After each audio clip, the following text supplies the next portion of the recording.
reflection on dark clouds of fear. I wish I could see the sun. So many questions at the back of my mind. So many battles, none of them are even mine. But I've gotta keep fighting for you to sleep peaceful night. Oh, I gotta keep moving, gotta cross every single line. Yes, I gotta keep fighting. Oh no, I cannot look behind. This is a journey that I must unbind. Oh yeah, I'm scared, but it's what makes me stronger. I'll stand my ground in the midst of despair. Wish that you never encounter this danger. I keep on fighting, draw my strength from the fear.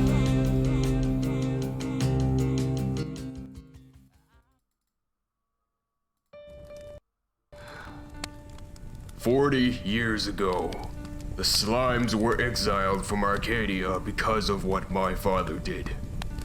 This chest contains the information to prevent it from happening again. So, what exactly did your father do?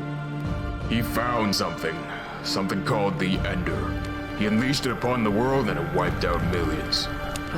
But why? That's what I spent the past 40 years trying to find out.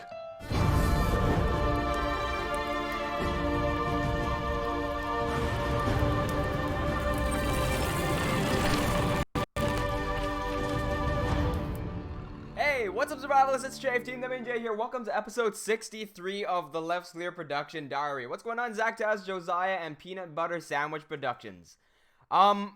We've made some good progress on the animation so far, so I can, first thing I can do is show it, just because we don't have really much happening to talk about today. I'm just going to mainly animate and see whatever comes up.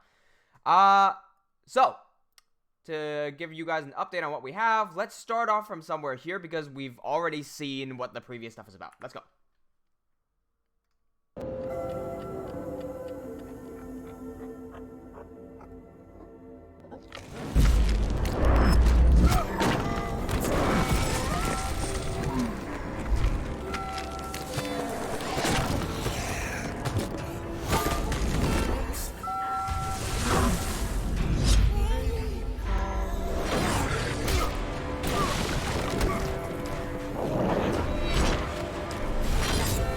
And there we go. So, last stream we ended off right here, and I started animating the next scene, and we got some help from Josiah to plan out this next shot for where the camera should go.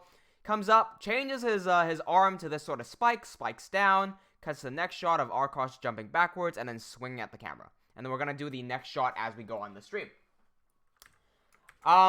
So, according to the title, we're gonna be talking about our version of the Enderman and how we made it scarier.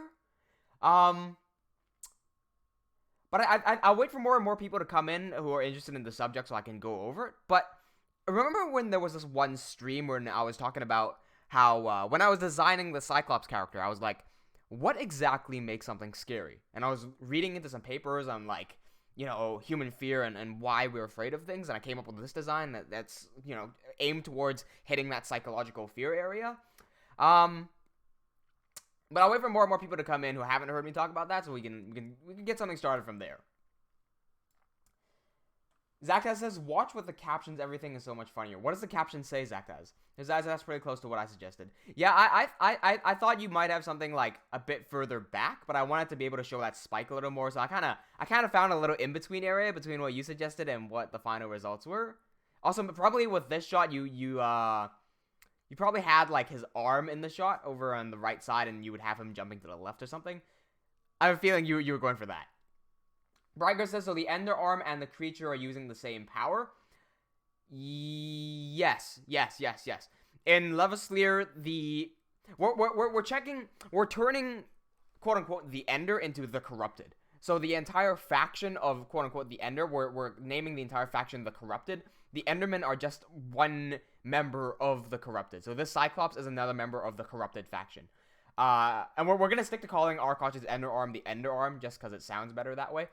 But the Corrupted faction has the ability to shapeshift their body to whichever way they see fit. I've added this article on the wiki talking about the corrupted and how, why they do the things that they do, right? So what exactly do they do? They corrupt things to grow their own biomass. And by collecting biomass, they're able to shapeshift themselves into like a bigger creature or whatever shape they feel like would best assist them in corrupting more things. So they want to grow and grow and grow and just keep on growing. They have a very basic instinct. I'm not going to go into how Arkosh got his Ender Arm. That's going to be a thing to speculate and to theorize about. But Arkosh can shapeshift his arm into a blade as he's done in the prologue, and he can also stretch it out to pull himself in. So there you go. There's why that happens. Josiah says, the way I suggested it, it would have changed angles just a teeny bit earlier, way before it actually hits the ground. Oh, yeah. Okay, so you can see it on the other side. Yeah. This other shot actually goes on for a little bit, like that, where it recoils, but that's not really necessary.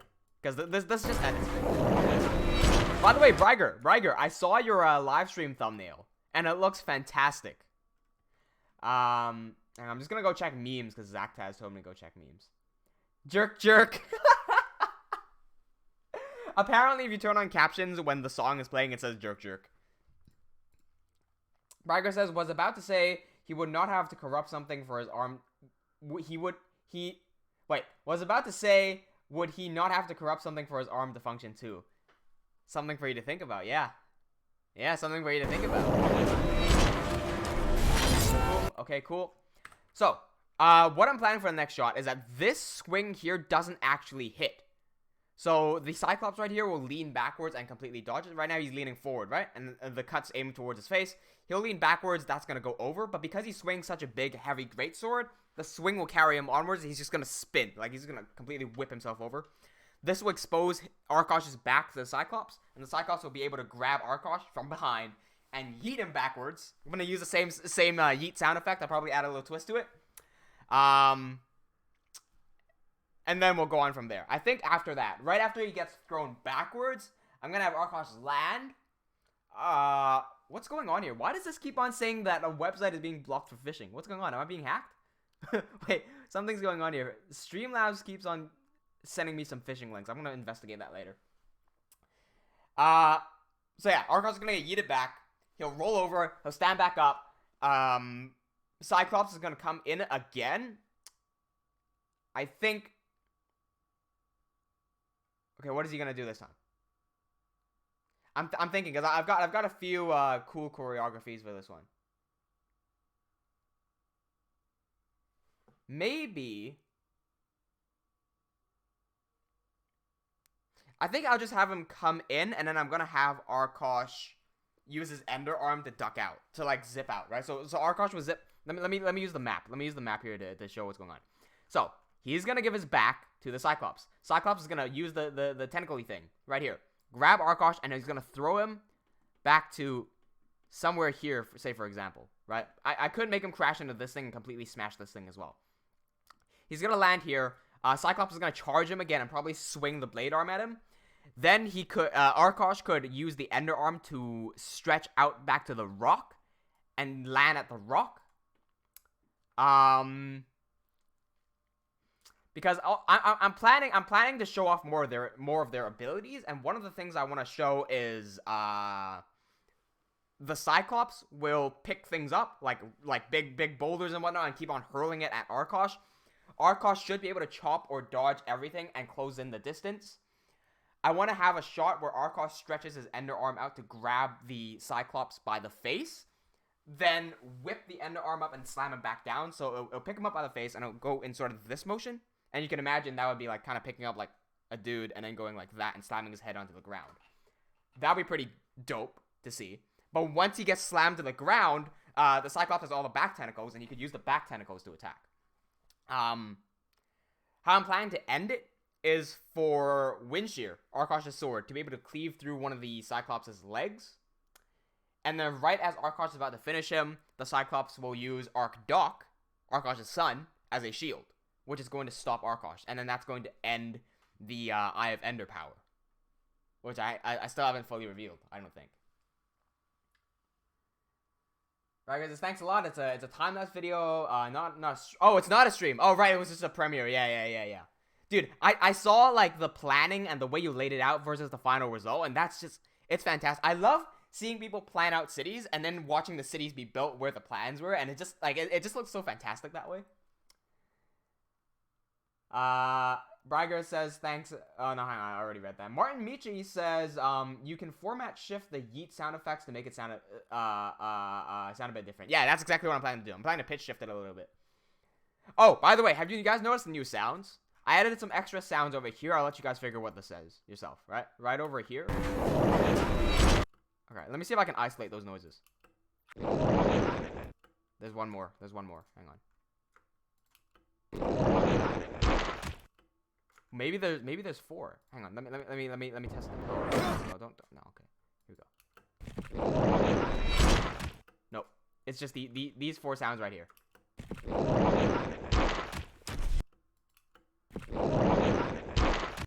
So try to figure out what those were. Bracket says, "Who needs the yeet when you have your classic of what?" I should probably hide that somewhere in there as well. Josiah had to head out. Oh, I see you, Josiah. Zakta says, "I remember you once saying something about you kill off characters that people like. Are you killing off Arkosh?" Yes, I am killing off Arkosh. Titan Dragon says, "Sup, my dude? What's going on, Titan Dragon? Welcome back to the live stream. I just poked my eye or something. There's something inside my goddamn eye. By the way, the end of today's live stream is going to be my birthday. I completely forgot about that until now." Hang on a second. I just realized that the UI is like clashing with itself. I'm going to hide the donation meter because I'm not really looking for a donation right now. Wait, what the fuck's happening? All right, I'm trying to hide the donation counter right there. There we go. Okay. I'm targeting the 10,000 subscriber goal more so than the donation goal right now. Soap Gamer says, my bro got his account suspended for no reason. NRP. Oh. My NRP? Oh, okay, so your NRP. Did you guys hear about the new YouTube thing with Markiplier's viewers getting their account suspended for emoji spam? Because people have been asking me my opinions on that in the Discord server, and I've been talking about that. Titan Dragon says the Cyclops has a blade arm. He does have a blade arm right there. He's able to shapeshift the blade arm just like how Arkosh is. So he shapeshifts that from a blade into a spike right there and stabs it right down. That's pretty cool, I think. I might add some extra effects onto it. I'm not sure. Because I do want it to look like a bit organic. So I could... You see this is like a little space in between the blade itself and his arm.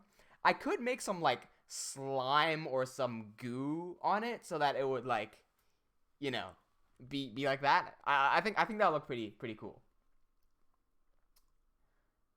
Zakta says the gliding through the air and the Cyclops hitting the ground.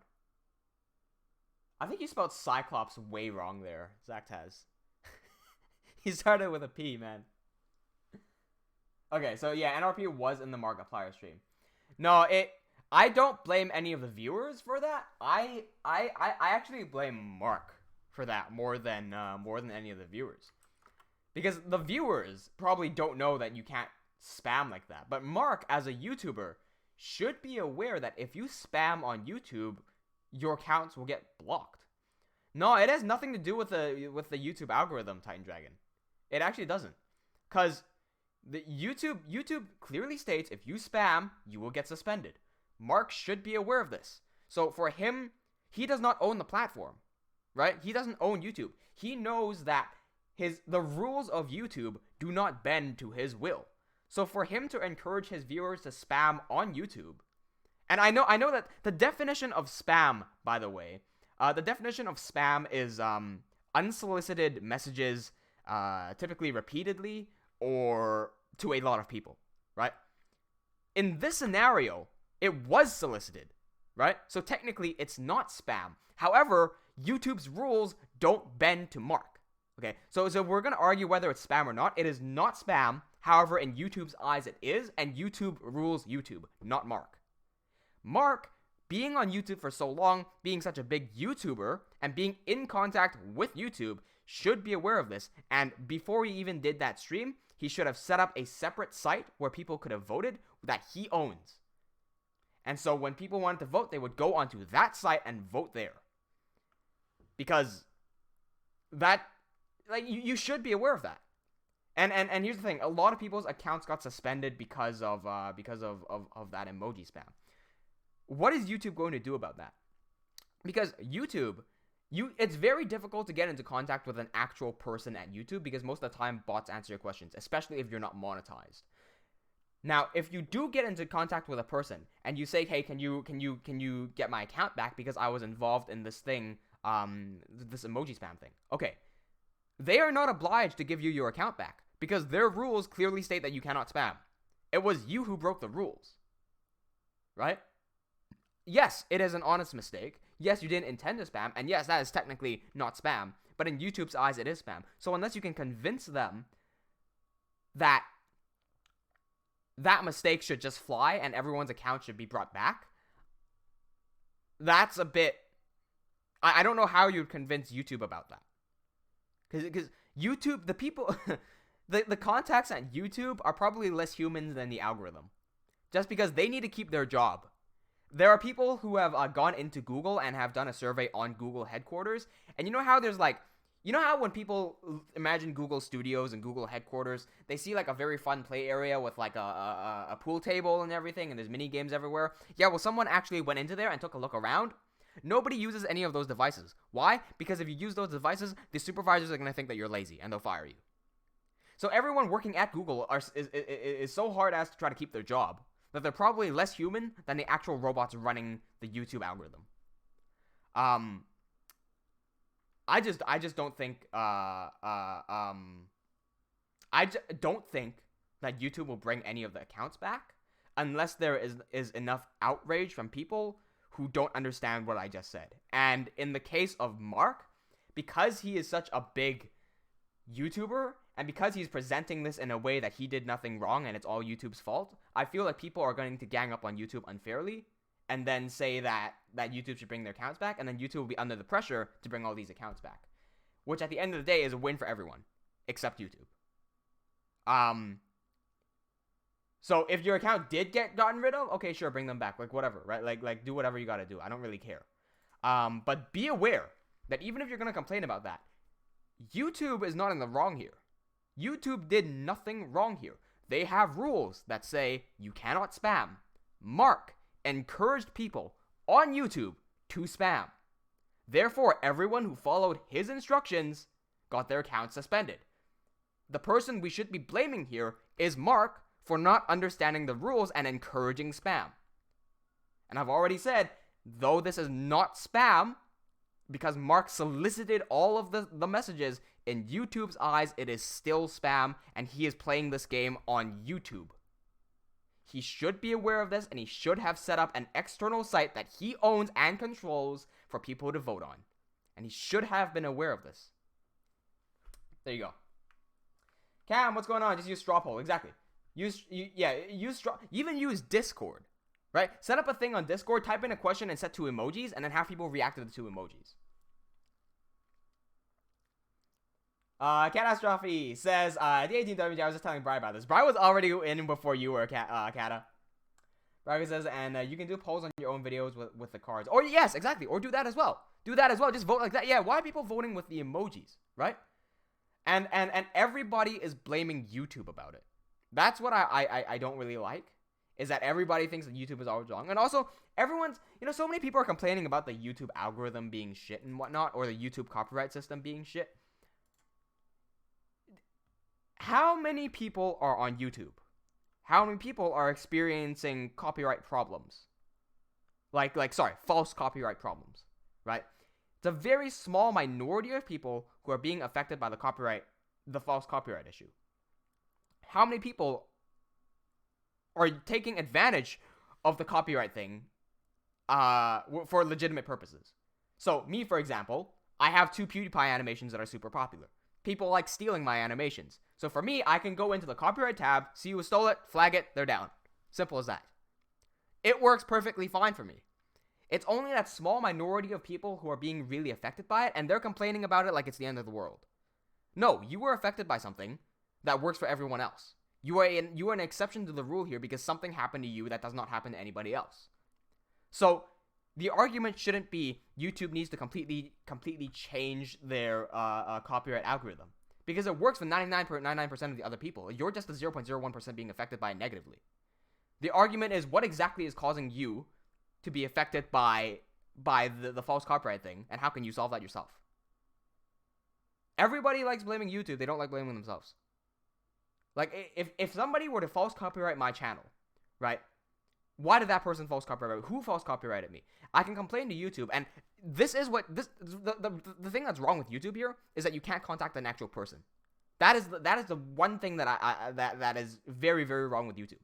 If someone false copyrights me, I cannot say to an actual person, "Hey, someone false copyrighted me." That is the big problem.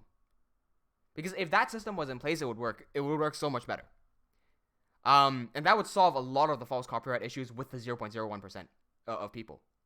Because the problem right now is that when you file a copyright complaint to someone else and they say, "No, this is not copyright," that message will go back to the original person who filed the complaint. So if you steal my video and I say, "Hey, you stole my video, go down," and you say, "No, I didn't," that "no, I didn't" comes back to me instead of a neutral moderator, who it really should be a neutral moderator who sits down, looks at 2 videos, says, "Oh, this is the original uploader, that's stolen, see ya," or "This is the original, that's not, like, that's completely different, this guy filed a copyright, that doesn't match, false copyright claim, you get a strike."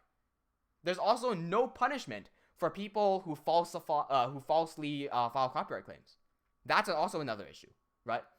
But yeah, there's a lot of people who say false copyright claims when they are not in the right to steal someone else's video. And that's what I have a problem with. Everyone's saying YouTube's algorithm is broken, YouTube's copyright system is broken. No, you broke the damn rules. There is only a very small minority of people who are truly being falsely targeted for false copyright. Very small minority. So Gamer says, "I didn't know spamming in live streams when streamers say you can spam was bannable." Exactly. So I don't blame any of the viewers. I don't blame any of the viewers at all in Markiplier's stream for spamming emojis, because of course they trust Markiplier. Like, who would, like, why would you not, right? You know nothing about YouTube. I don't blame any of the viewers. I blame Mark because he's the one who told people to do so, and he has millions of subscribers, and he should know this. Titan Dragonheart says, "What are your favorite movies?" My favorite movie of all time is a movie called Ip Man. You may or may not have heard of it, but I've talked about it in many of my videos and presentations. Let me duplicate this file so I can work on it. Ip Man is, in real life, he is Bruce Lee's martial arts instructor. The movie is a fictional depiction of his life, and there are 3 movies. The 4th one is coming out soon. So that's my favorite, like, movie of all time. What's going on, Angelo? Welcome to the live stream. Cool. Let's move on to the next shot. Okay, so he swings this back here. I'm gonna put the camera somewhere here, maybe. Let's take a look at the shots again to see where the camera should go. All right, let's play it back from here.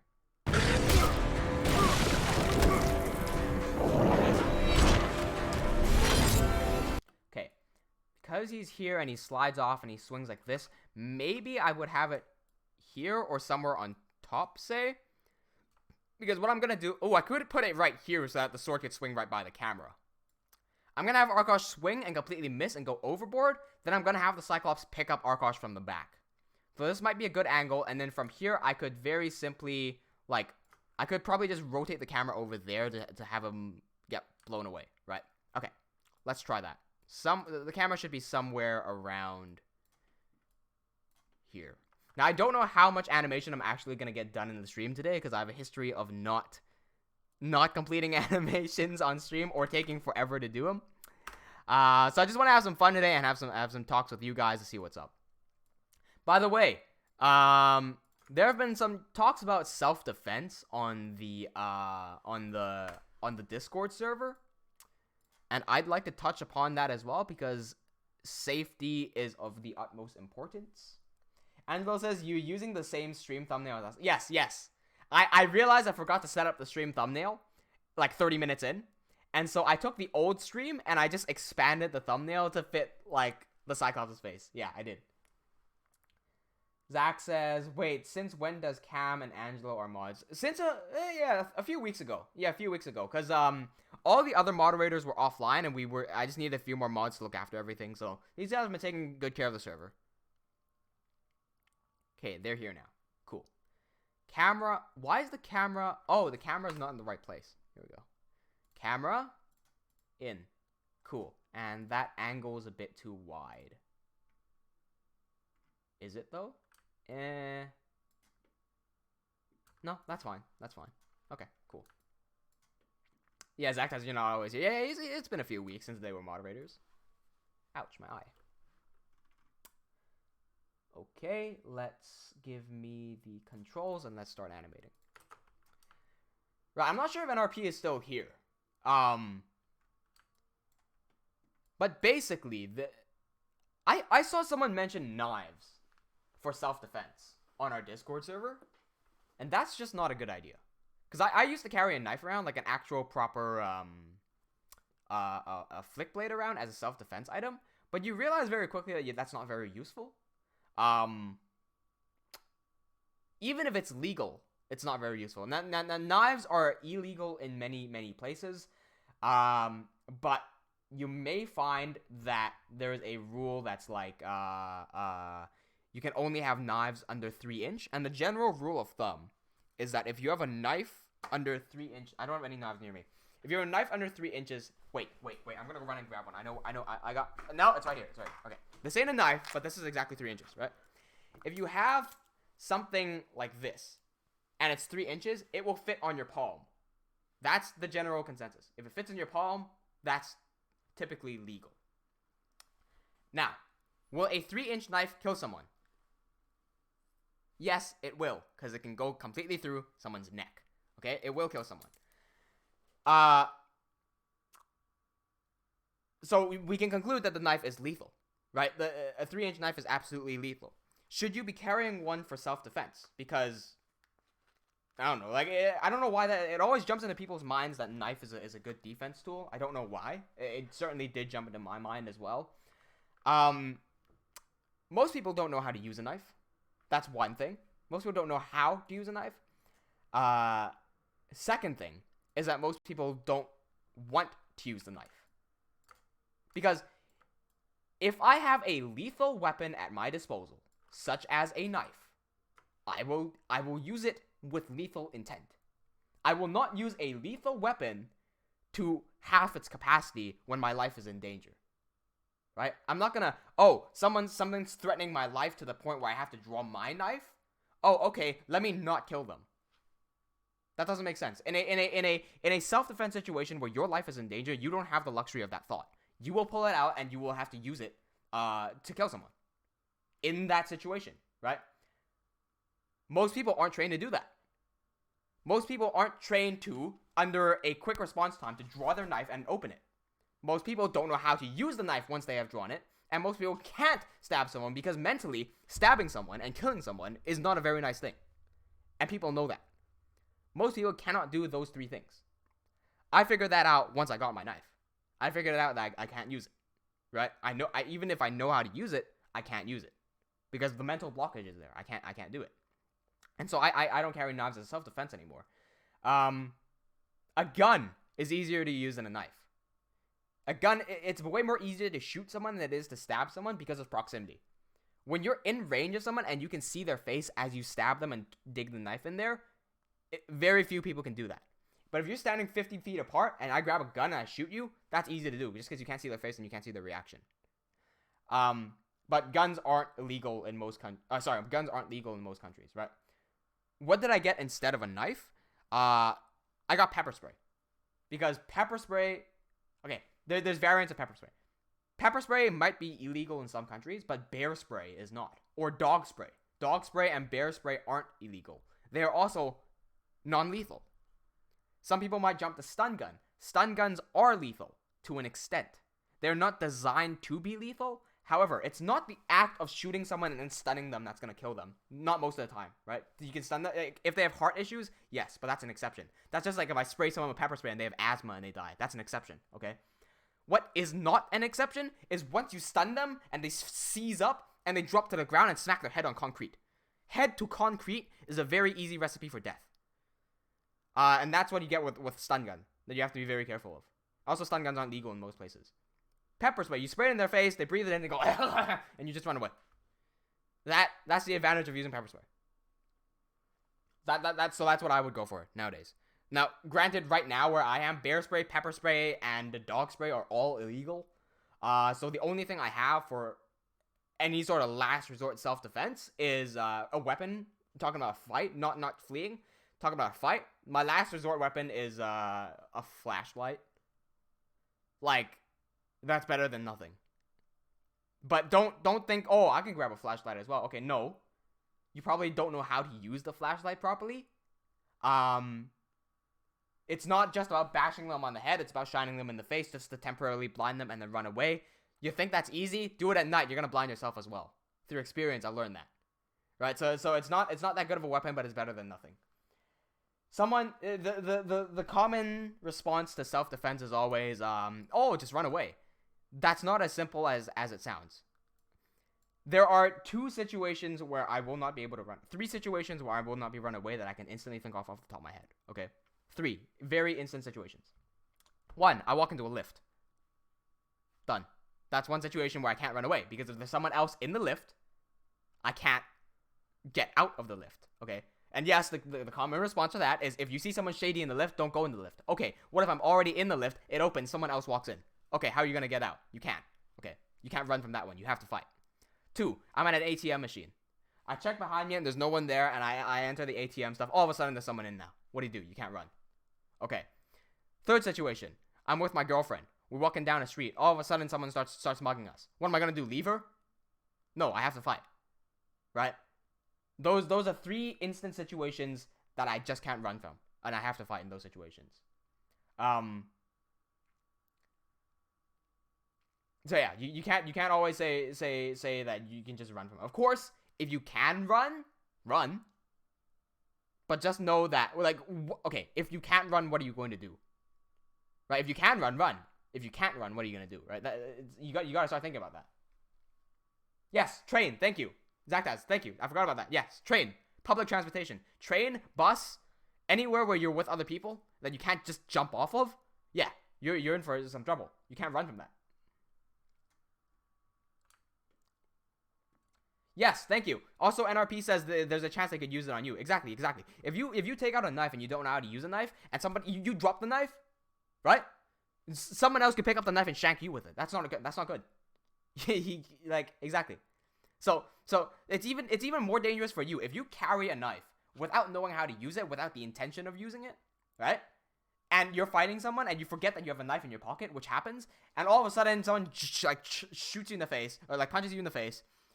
And your knife flies out of your pocket, and it, like, opens up. Now everyone knows there's a knife on the ground. What now? It's a race to get the knife. You know, like, why are you carrying that in the first place if you're not planning to use it? Doctor says walk into the alleyway. Okay, the alleyway thing is simple to avoid. Don't go into the alleyway. There are things that you can avoid. It's self-defense isn't just about fighting and running. It's about situational awareness. Like, if you're at 2 a.m., and there's a dark alleyway with some shady guy standing at the end of it, don't walk down that way.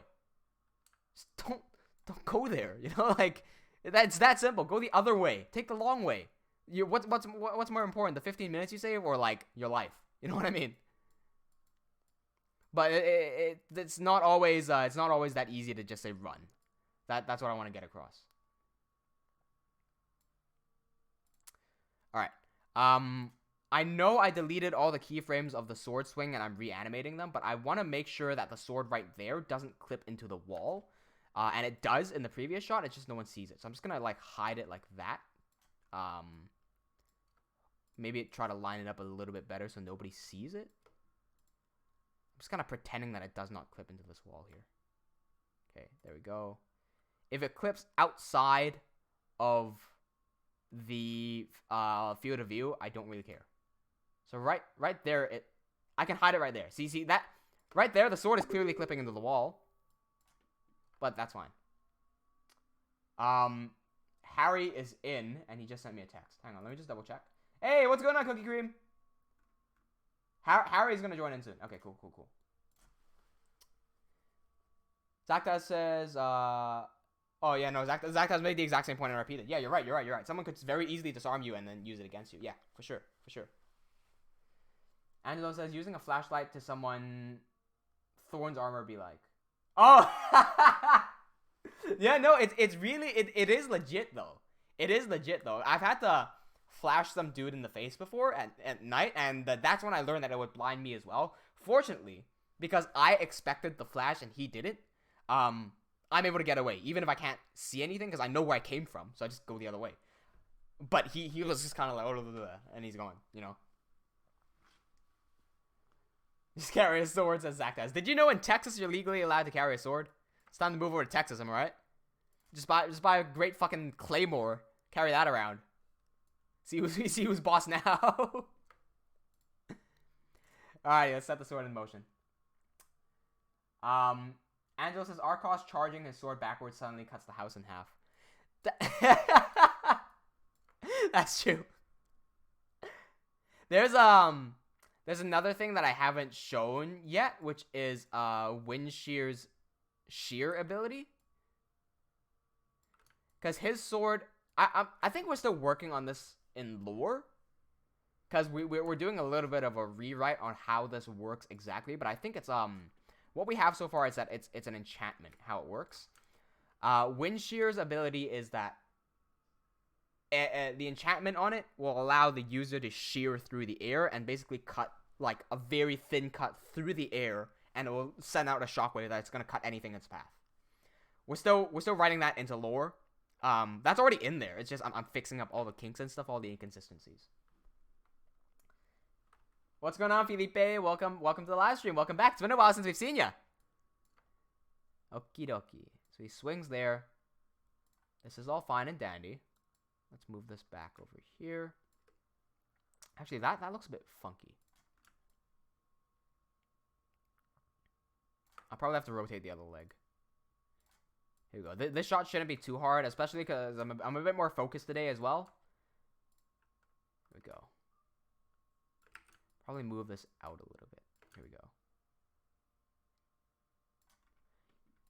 He looks so weird. Dude, what is going on here? How many times... I've got Malwarebytes installed, which is my antivirus. It keeps on catching Streamlabs OBS as phishing. I think my Streamlabs might be infected with something. I need to check what's going on with Streamlabs. I'm gonna do that after the stream. For now, I'm just gonna have to keep on closing because I have no idea what's going on. I don't want to expose any like IPs or anything on stream. Yo, what's going on, Harry? Thanks for being on Twitch. Zakta says, Chif, do you watch Big Time Rush? No, I do not watch Big Time Rush. Hang on. Is Titan Dragon. Is Titan Dragon here? Did Titan Dragon leave? Because Titan Dragon asked me earlier what my favorite movie was. Were you leading to something there? Like, was it? Were you trying to talk about something there? Angelo says Malwarebytes checks Amazon. No, I don't think that's Amazon because that detected as a phishing. So I think that's a fake Amazon link. It's infected with a PewDiePie animation. It's infected by PewDiePie animation copyright stealers. Braggers, have you been following the KSI versus Logan fight at all? No, not in the slightest, Bragger, not at all. Could you tell me a little bit about it? Hey, okay, listen. The other day, I forget who it was. I think it might have been Dull, who came in and said, am I into it? And I said, no, because I have no idea who these two people are. I'm not invested into it. He said, I thought you might have been into it because of the MMA aspect. Is it an MMA fight or is it a boxing fight? That's what I want to know. And then if it is, maybe I could get into it if you can tell me enough about their skills. Because here's the thing. What people don't really understand about MMA and boxing is, it's, for most people who watch it, I'm the exception. For most people who watch UFC and MMA and all that sort of stuff, they're not watching it because they want to see all the fancy techniques and the flying arm bars and all the professional fighter skills and the elite boxing and whatnot. What they're really following is the storyline. So, for example, if I could get some of you guys into it, that'd be fucking awesome. I don't know, but listen to this. I train at a school called 10th Planet, right? I love the school 10th Planet. Right now, I'm training at a different one, but 10th Planet is it's a big part of my family, and I really love all the people at 10th Planet. In UFC, the top lightweight in the world that is not the champion is a guy called Tony Ferguson. Harry is already laughing just from hearing that name. Tony Ferguson is a guy from 10th Planet, right? He's from 10th Planet headquarters. Tony Ferguson is a wild character. Are you guys aware of the Chuck Norris jokes? By that I mean, like, Chuck Norris threw a grenade and it killed 6 people. Then the grenade exploded. Right? Like, you see, there's always these jokes about Chuck Norris being overpowered. Tony Ferguson has similar types of jokes. Except Tony Ferguson jokes are, Tony Ferguson is the type of guy.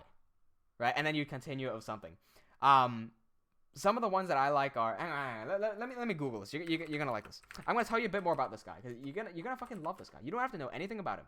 Just know that he's absolutely fucking batshit insane. Okay? I say that in a good way, Tony. Tony, I fucking love you. Don't get me wrong. I fucking love Tony. He's my favorite fighter out there. Easily my favorite fighter, right? But his mind works differently. In fights, he gets hit a lot. He gets dropped and knocked down in every single fight, but he just rises from the dead. Round 1, he always gets beaten. But then he never stops. There's a thing called fatigue, right? You know, you guys do exercise and you get tired. Okay. Tony does not get tired. Tony keeps on going no matter what. He fights the same way in the final round as he does in the first round. Angela says it's Tony Saitama. Tony doesn't have the one punch of Saitama. Okay, Tony has Saitama's cardio and his resistance. But his one punch is a million punches. Because he will not stop punching you. Like, you're tired, you're like, holy shit, this is the 5th round. He's going, he's trying to beat the shit out of you. He's so wild that if he gets punched in the cage, he will drop down and roll. Like Dark Souls. Like, he will legitimately drop down and do a roll. What the fuck is that? You know what I mean? It's insane. And a while ago, there was a bit of a controversy with him. Because, no. He's ranked so high in the lightweight division, right? He's ranked so high. The champion is Khabib Nurmagomedov. You probably heard of him because he beat the shit out of Conor McGregor, right? Tony and Khabib have been scheduled to fight 5 times. And none of them have gone through. Because of something or the other, right? One time, Khabib ate a tiramisu and he got too fat. And he couldn't make the weight and thus the fight was canceled. One time, right? The most recent time they tried to fight. 3 days into the event. 3 days in. Sorry, no. 1 week in. 1 week. There was 1 week left before the fight. Everyone was so hyped. Tony Ferguson trips on a wire on April Fool's. Tony Ferguson trips on a wire and rips his LCL from his knee. He trips on a wire and breaks his knee 1 week before the fight. And then someone else comes in as a replacement to fight Khabib. And then that's when the incident of Conor McGregor grabbing the dolly and throwing it at the bus was. So if you've seen the picture of Conor holding a dolly and slamming at the bus, that's when that happened. 3 days in. Right? So it's insane.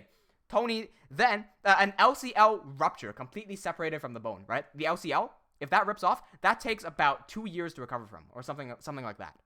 Tony recovers in 6 months, goes into a fight, wins the fight. I believe, I might be wrong here, but the other person, the guy he was fighting against, broke his hand during the fight. Tony Ferguson is the type of guy who will intercept your punch with his head and then break your fist. He legitimately did that. After a 6-month recovery from an injury that should have taken 2 years to recover from. Right? He's an absolute fucking madman, and I love him. So when you're watching MMA, for most people out there, when they hear the story of Tony Ferguson, they're like, holy shit, I want to, like, who is this guy? I want to see this guy. What the fuck is this guy? Is he even human? What the fuck is that? Right? Less so than the technique.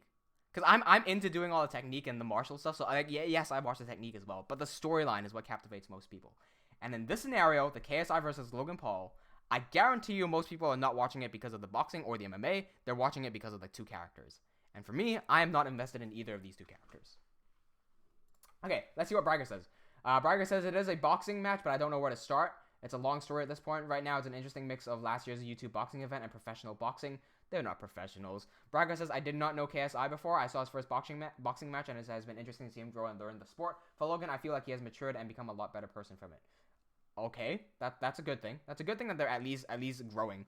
I know that Logan has a wrestling background, so because it's a boxing match, so that wrestling background won't exactly come into play. It does, but not exactly.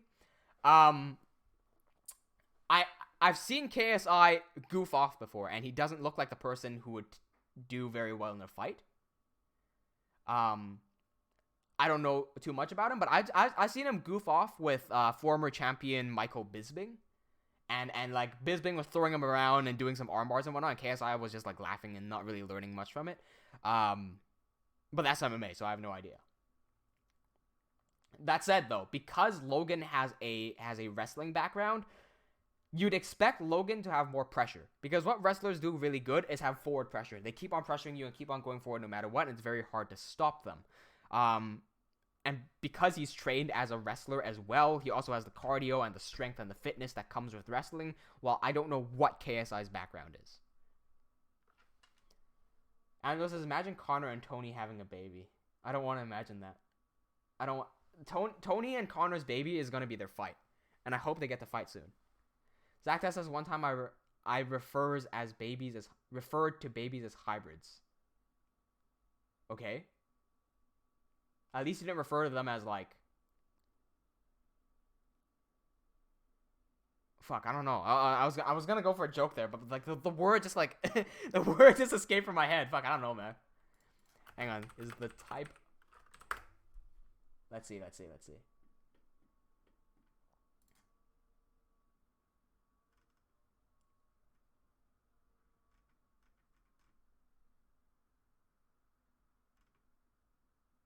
Fuck, whatever. I'll let you guys get invested into Tony yourselves. But it's a fun story. Oh, and by the way, just in case you thought the Tony story wasn't interesting enough. You know the school I train at, 10th Planet Jiu-Jitsu? The coach who founded 10th Planet Jiu-Jitsu, his name is Eddie Bravo. So Eddie Bravo is Tony Ferguson's trainer. Eddie Bravo is a flat earther. Eddie Bravo is an absolute conspiracy theorist. He believes in chemtrails. He believes in like anything conspiracy related. Oh, and also, Eddie Bravo is the guy who submitted, what's his name? Hoyler Gracie in 2013 or whatever. Who is Hoyler Gracie? Jiu-Jitsu, the art of Brazilian Jiu-Jitsu, which is the most dominant martial art in the world. Most single dominant martial art in the world is Brazilian Jiu-Jitsu. The Gracie family founded Brazilian Jiu-Jitsu. Eddie Bravo submits one of the Gracies. That's how good Eddie Bravo is. And he's all this flat earth believer, and he teaches Tony Ferguson. There you go. That adds more depth into the story for you. Ryder says, based on his last fight, Logan will do well in the start and his high chance of taking KSI down. Wait, taking him down? But the later it goes, the higher chase KSI has because he lasts longer. He also seems more knowledgeable in the sport. Demons, says Harry a while ago. Huh. I didn't expect Logan to gas out. Wait, what do you mean taking him down? Do you mean like knocking him down with a punch or something? Or do you mean like shooting in for like one of those takedowns? Because if it's boxing, takedowns ain't allowed.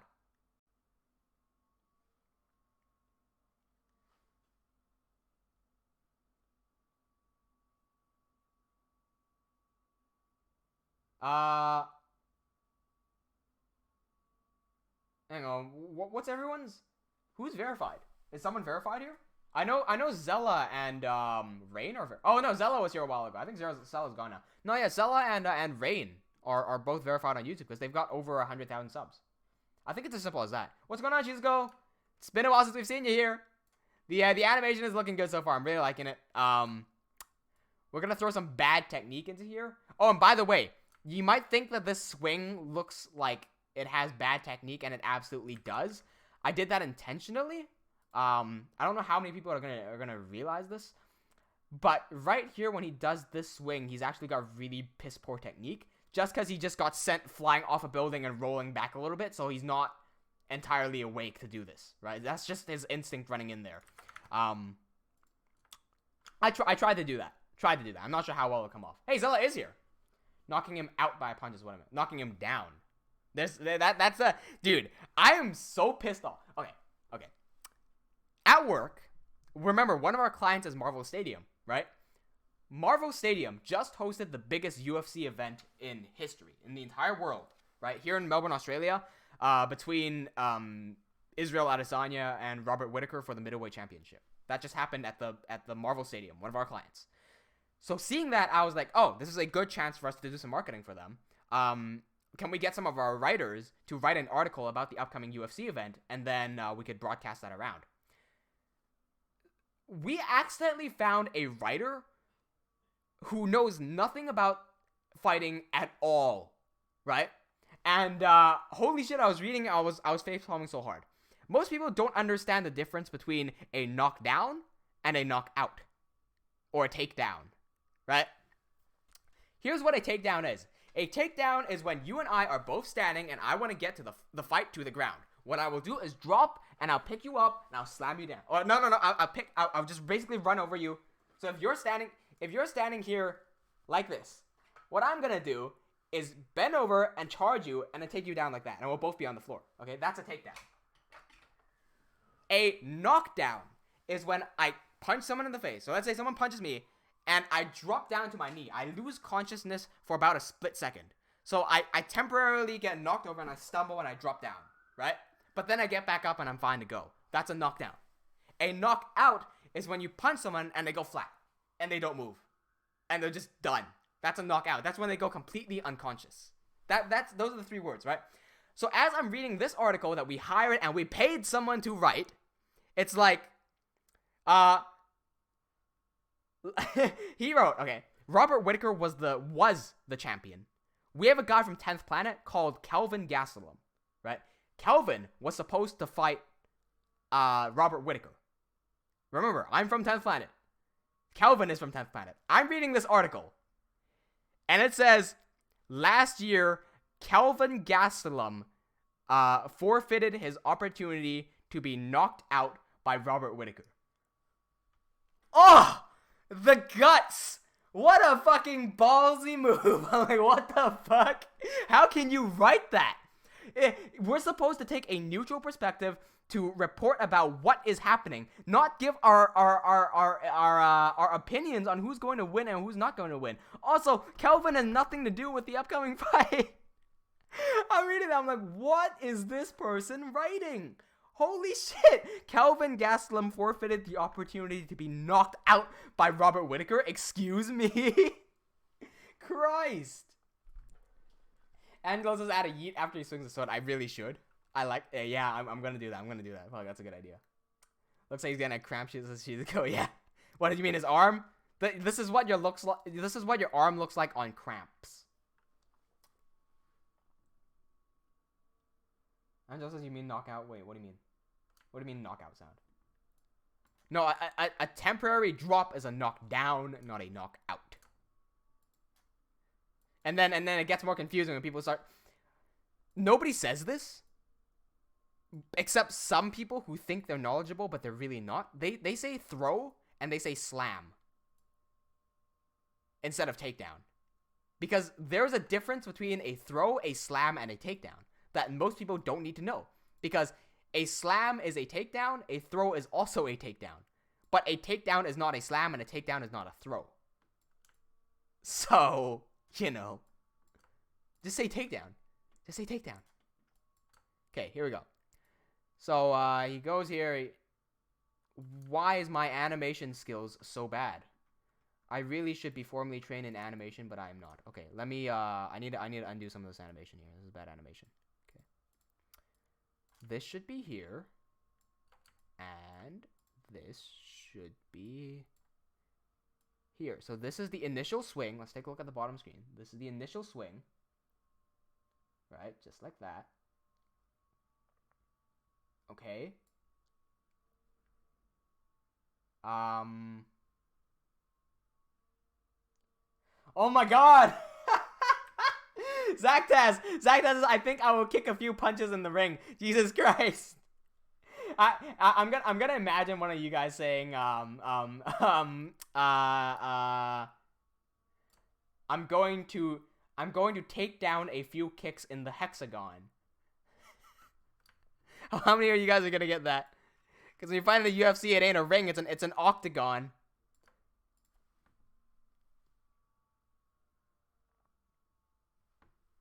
Okay.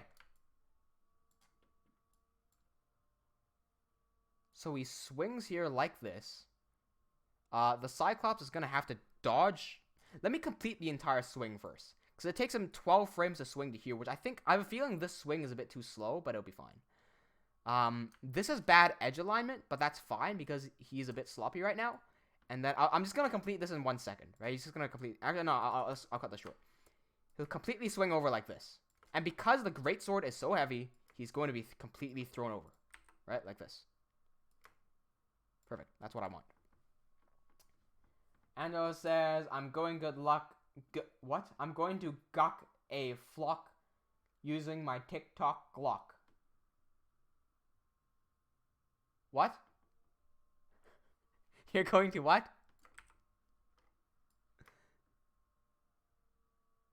Hang on, I just realized Brygger was trying to say how earlier, but it really should have been... No, he said what earlier. It should really have been how, not what. Because that's typically what we say over here. How? Alright, so that swing takes him completely over. Okie dokie. Epicsaurus, what's going on? Welcome back, Epicsaurus. He says, just woke up to my Minecraft intro being done rendered. Congratulations. How does it look? Feel free to share it with us, Epicsaurus. We have a Discord server where you can share some stuff. If you want me to see it on stream and give some feedback, I'd love to do that. Guys, should I make a series where I just react to people's like Minecraft animations and things? Is anybody interested in seeing that? Because I wouldn't mind doing that. That's good content for the channel, and it's also great to show people how to, if I could give some people like suggestions on how to improve the animations and whatnot, I would love to do that. How many people are interested in seeing that? It's content that relates to this channel as well, which is even better. Okay, what the fuck happened to your foot here, Arkosh? You okay? Your Achilles seems to be snapped. Oh, snap, son. Why is Zella so obsessed with dabbing? Zella, we're in 2019. What are you? A boomer? Briar says they're gonna be fighting with 10-ounce gloves, no headgear this time, so it's gonna be interesting to see if they can handle the damage. Here's a common misconception. Headgear does not protect the fighter. Okay, I'm gonna say that, and it's gonna be very controversial. Here's what I mean by that. Let me explain. When you wear headgear in a boxing match or whatever, right? You wear headgear just to protect your head from strikes. Okay. Most people looking at that think, oh, that's gonna protect their heads. No, the headgear only protects their head from surface damage. So it's good if you are a white collar fighter. So if you have to go to work the next morning and you have to see clients, you can't have bruises and cuts all over your face. Yes, wear headgear, right? If you have any other reason, do not wear headgear because it will do more damage to you than not wearing headgear. Why does headgear do damage instead of reduce damage, right? Because surface level damage is surface level damage. It's surface level, right? It's so brief. You get a cut, like it's like getting a paper cut. It'll recover. It's fine. You get a little cut over your eye, you start spewing out blood. Okay, put a few stitches on. That's fine. What's not fine is concussions, internal damage, getting yourself knocked out. That's not something as simple as, oh, just put a bandage on it, right? Because that's permanent. If you bang your head inside your skull, you're gonna get permanent brain damage by doing that. Now, how exactly does a knockout happen? A knockout happens because your brain is suspended in fluid inside your head, right? When your head moves at an incredibly fast rate and you try to snap it back into position, right? So if I'm focusing on fighting you and so I'm looking at you. I want to look at you. If you punch me this way, my head turns this way, but I still want to look that way. Once your punch passes, my head's going to snap back into place. So what's just happened is my head has gone like really fast turn like that, right? What that causes is your brain inside your head to slosh around inside the fluid and slam into your skull. Those slams cause a knockout. That will completely short-circuit your brain. You go completely unconscious. The punches that are most likely to cause a knockout are the punches that are unexpected, right? Because if I see a punch coming and it hits me, I'm going to roll with it. I'm going to go this way. So the force of the impact goes that way, and I'm fine. If I don't see it coming and I'm staring at you, once you punch me, I'm going to look back. That whiplash right there is going to cause the knockout. Once you wear headgear, your peripheral vision gets limited to about that much. You can't see anything right over here. Now those punches, now you can't see them. They're unexpected. That's going to cause you to get knocked the fuck out. And you think the padding is going to stop the damage? Put headgear on a watermelon and kick it. Right? See if the watermelon explodes or not. It's going to fucking blow up. That headgear will not stop internal damage. You're going to get knocked the fuck out. There's a higher chance you're going to get knocked the fuck out. And that has more serious consequences than surface level face damage. This is what I just come back onto. Guys have been, Bragger has been asking me about KSI versus Logan Paul, and I've been explaining how I'm not really into it because I'm not into the characters. I've just been asking them to give me a little bit more details about the actual fight itself to see what happens.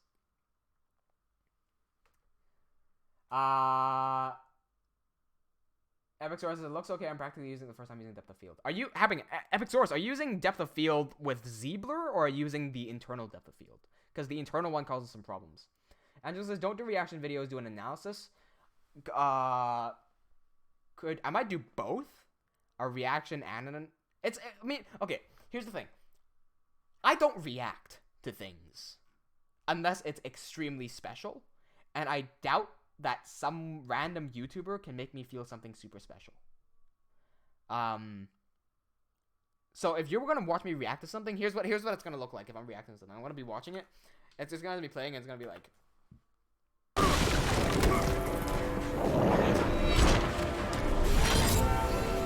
That's all you're gonna see. You might see my face get more and more serious because I'm breaking it down as I'm watching it, but that's about it. Unless you get pleasure from watching my face go from this to this, like, that's what happens most of the time. I end up going, I'm like not sure of something, or I'm just trying to get some more details. Lamar goes, you're looking at Sir Back Pain. You are watching. My back has been hurting a little bit more because I've been doing a bit of training. But it's hurting in a good way because the muscles are building up. I think Harry just told me to eat a bandage. Oh, no, that was Angelo. Okay. Inject the bandage. Jesus Christ. Shizuko says you're basically knocking yourself out. Yeah, you're basically knocking yourself out when you get knocked out. Because it's your own head whipping backwards. Yeah, that's why when you see people getting knocked out, most of the time it's not like a straight jab that causes someone to get knocked out. Because if you get jabbed in the face, there's a limited motion for how far back your head can go this way, right? I'm just looking like a chicken. But there's a big range of motion with these sharp turns, and there's also this really sharp upwards turn that you can do. But very rarely do straight punches ever knock anyone out. Internal Epicsaurus. Okay, Epic, be careful. If you're using the... I do have a tutorial. If you want a tutorial on Z-Blur for Cinema 4D, it's very useful in Minecraft animations. Because with the internal depth of field, you can't render alpha channels. A good demonstration of that why that's a problem is if you have any leaves, with the default depth of field. See how this is transparent and I can see through this block of leaf? If you render this with default, this stuff here and this stuff here, that won't be blurred. Because it cannot calculate this transparency. It just won't calculate it. But Z-Blur does calculate it. So that's why you want to get the free plugin known as Z-Blur. And I have a tutorial for that as well. Braggers, I get the fight isn't for everyone, even though most are watching it at the moment. I find it very entertaining. I would not be watching boxing if not for them. Oh, you should... Bragger, get into MMA with me. Go search up Tony. Go search up Tony Ferguson. He's a legend. Oh, Epic Source is using Blender. Oh, wait, not only is he using Blender, you absolute traitor, Epic Source. You're using Blender 2.79, not 2.8. How dare you? You should be using Blender 2.8, man. That's the Lord and Savior of 3D animations. Upgrade. Angelo says, Chifa reaction like the Tom reading meme with a newspaper. Yeah, exactly. You would hope that I react like that. Like, if your animation is capable of getting any reaction out of me, that's probably better than... You know what? I feel bad for saying this, right? Okay. If you're a legitimate animator, and want to know that your animation looks good in my eyes, here's the reaction you're gonna get if your animation is good. You're gonna get, oh, it's pretty good. That's it. That's all I'm gonna say. Right? If it's like so good that it just amazes me, that's all you're gonna get from me. Why? Because it's better than what I can make, so I can't offer any suggestions. Right? I could probably go like, oh, I like this part of it, I like that part of it. I try to say that, but most of the time, on instinct, I'm gonna be like, that's pretty good. I'm gonna move on to the next thing. But if you make some shitty animation, I'm gonna be like, I'm about to ruin this man's entire career. Like, that thing's so shit. I'm gonna spend 15 minutes just ranting about how shitty it is. And I hate that, but I do it all the time. Suzuko says that first sound effect sounded like an exploding watermelon. What do you mean in here? How many of you guys can break this down? Try to guess the sound effects that I use right here. I really like these ones. Try to guess what this is.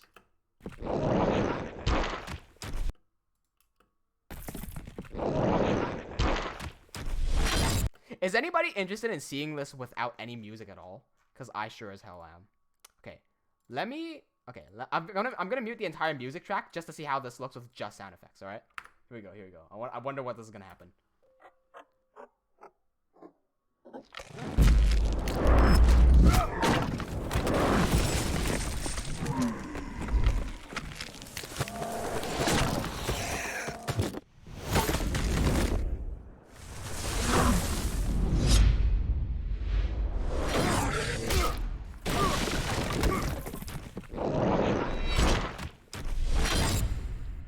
Wow, that's actually pretty good. Dude, that's actually pretty dope, dude.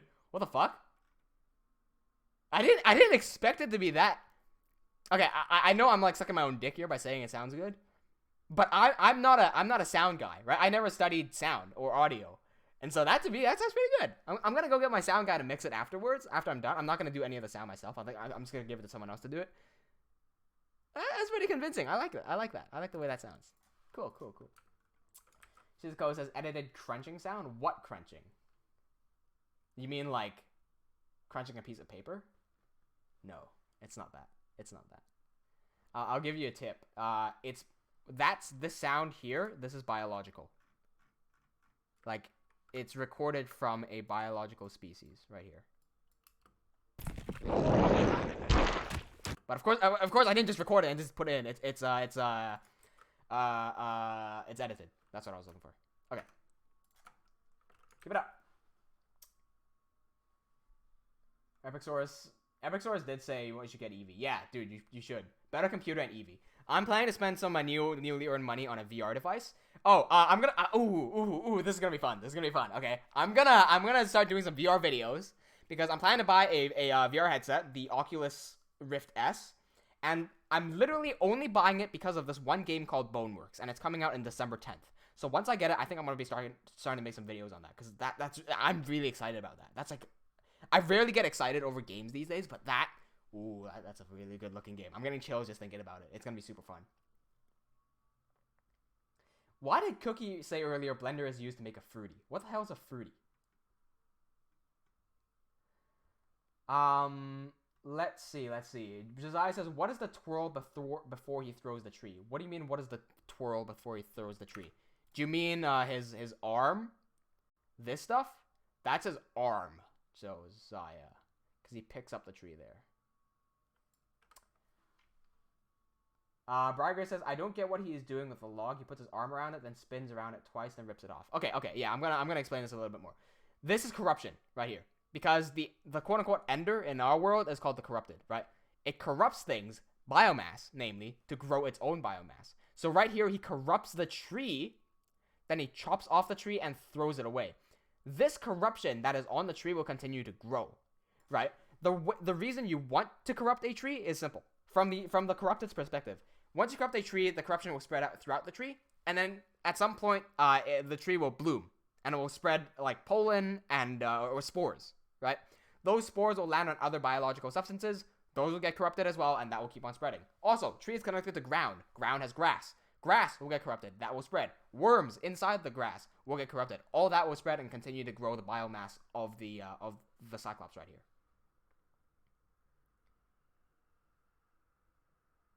Oh, Josiah got it. Josiah got it. Josiah got it. Yes, it's horse hooves.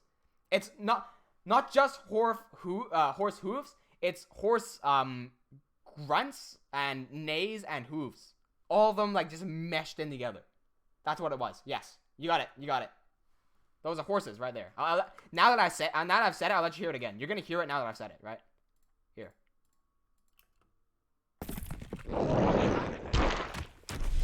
Did you hear it? Hang on, let me isolate one of them.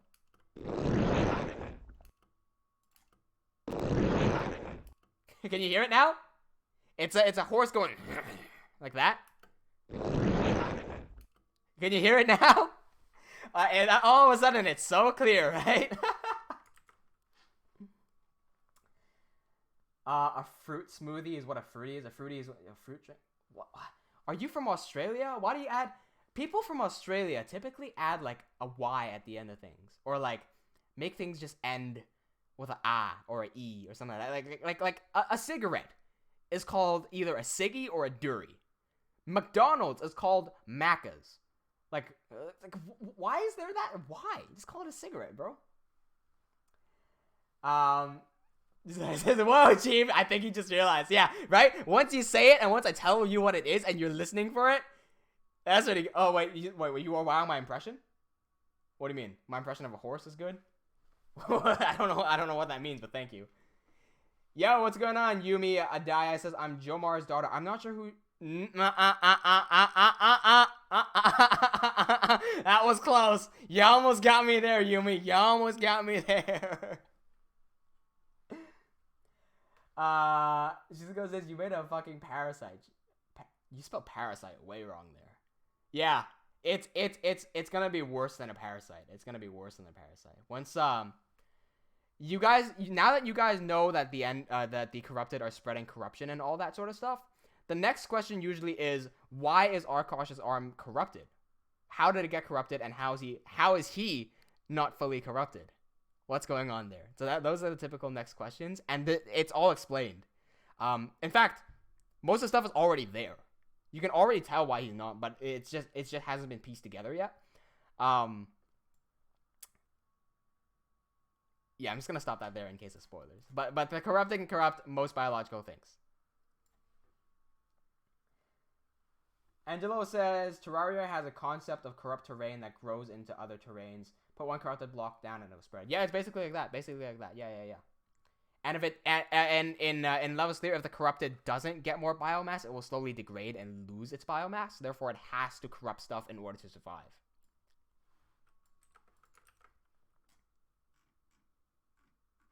Wait, did Angelo fall for the trick? Did Angelo fall for it? Yumi, capitalize. Where's Yumi gone? Go and execute Angelo. Come on, what happened? Hang on, Yumi says, lol, I was joking. I was using Dad's phone when I watched the other stream, and yes, that was me. Wait, okay, so that wasn't a joke? I thought, see, here's what, I was expecting you to go, your mater, or something like that. Like Joe Mater, or Joe Mom, or whatever. I was expecting that. God damn it. Cookie says, is this stream just a spoiler? No. Okay, Cookie. The wiki has been updated. The wiki we got a new page on the wiki, a good page. First of all, Arkosh's page has been updated to, fake news. Arkosh's page has not been updated.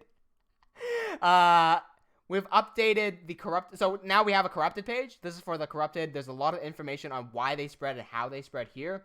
The Dwarven Meadows page has been updated to include the part where when Materium gets in contact with blood, it rusts, and when it rusts, it cannot kill the Ender.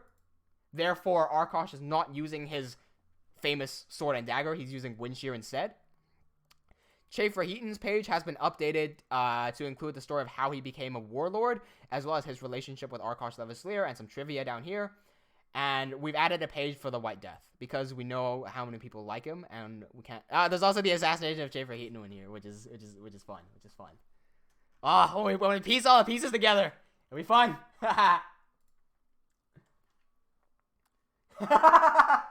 Angela saying Jay having PTSD in the bait jokes. Yeah, thanks to you, asshole. Because you made him paranoid now. I'm always paranoid. I'm always paranoid. Paranoid over everything.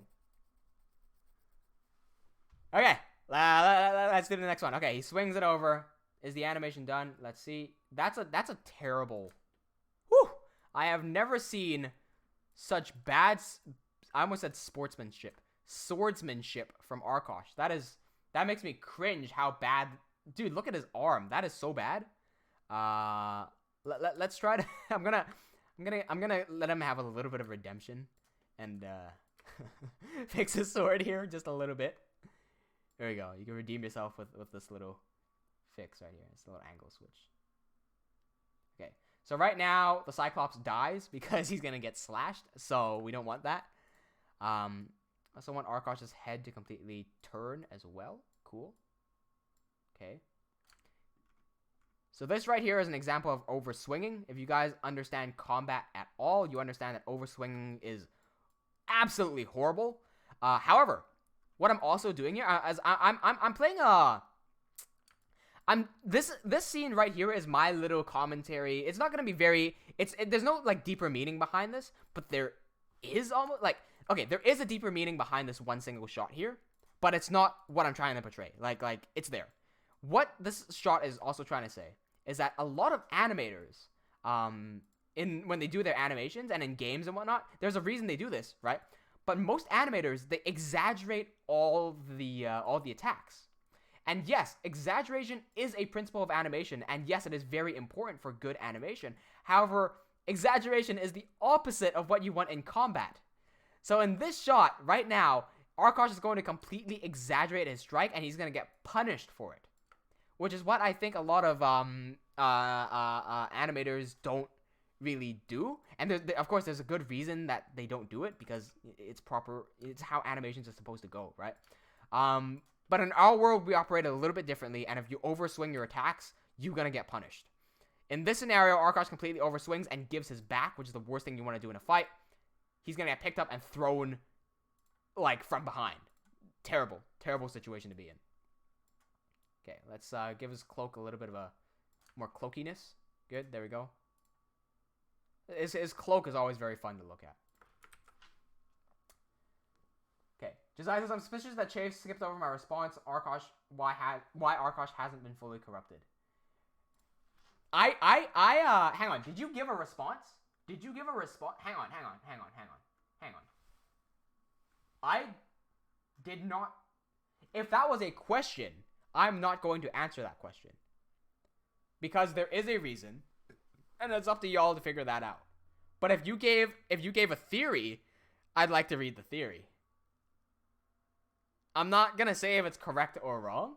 I just want to read it and see what you guys are thinking. Because if it's right, that means I'm going in the right direction. If it's wrong, I need to steer the story in just to make it a little bit more clear. And Noah says it's because he keeps eating apples to keep the demons away. Are you saying that all doctors are demons? Wait, Harry, is Harry here? Harry, demons?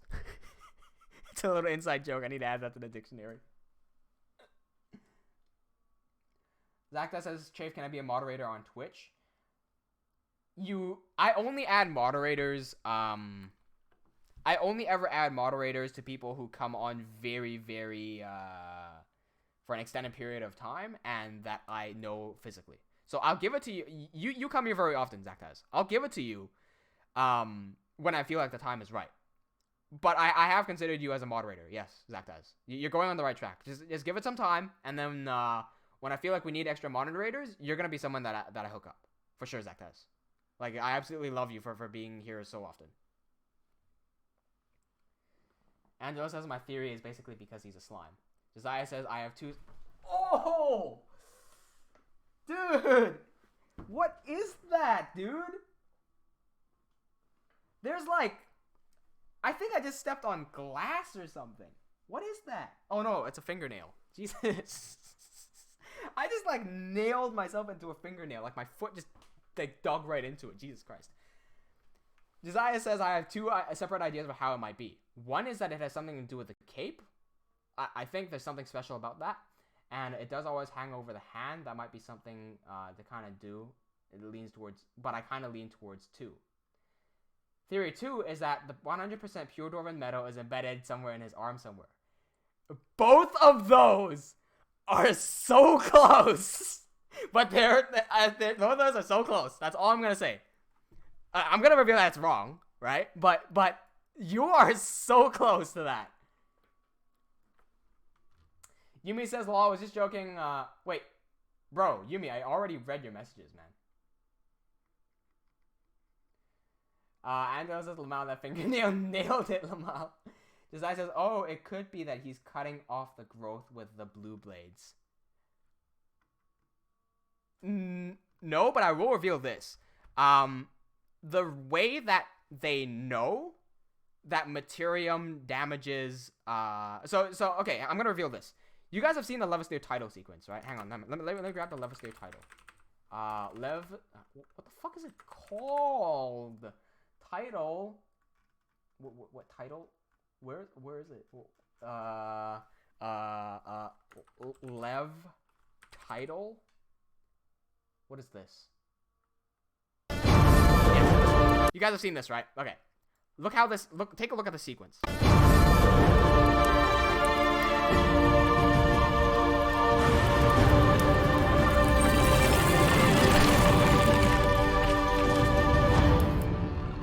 Okay, there is some significance to that sequence and why I've made it, why I put the fire here, why it melts in, why it ends away, and then why there's papers. There's a reason for all of that. There's also a reason why at the end of the prologue, the final shot of the prologue is a slow zoom in right into there. Right? Oh, that's is there something in there? Hang on. I don't want to.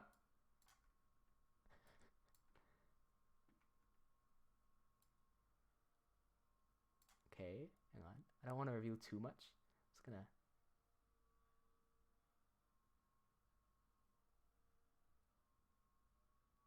Oh, my life got saved. There's probably something in here. Yep, I'm not gonna show that. I'm not gonna show that. That's no. There's something in there. Yeah, that's important. That is important. You're really close though. What I was talking about with the when you were talking about the cutting thing, there is a reason that they know that Materium damages stuff, and that's because Arkosh cuts off himself. But it's not the reason it doesn't spread. He cuts off himself, and that's how he experiments. That's not the reason why it spreads. Because remember, it grows back.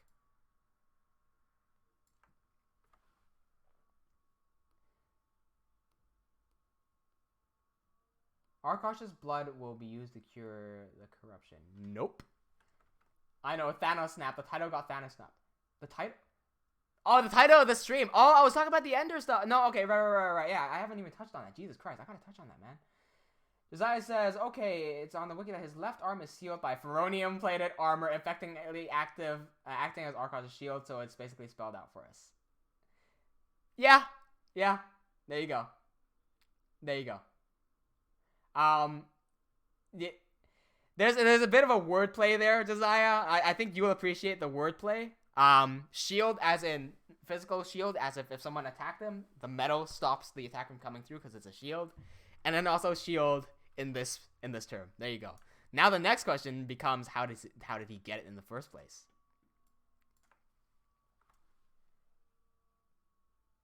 Arkdosh? You mean Arkdoc? Oh, I wish I thought of that. It just says it's one of Arkosh's experiments. Arkdoc is what she tried to say. I wish. Also, I wish does not mean that it is, or it does not mean that it is not. If I ever say I wish, I'm just gonna leave that out in the blue. That's a neutral response. That's how you figured me out. Yumi says, question, how old are you when you first made Levaslier? When I first made Levaslier, it was 7 years ago. I'm turning 20 in 30 minutes. My birthday is in 30 minutes.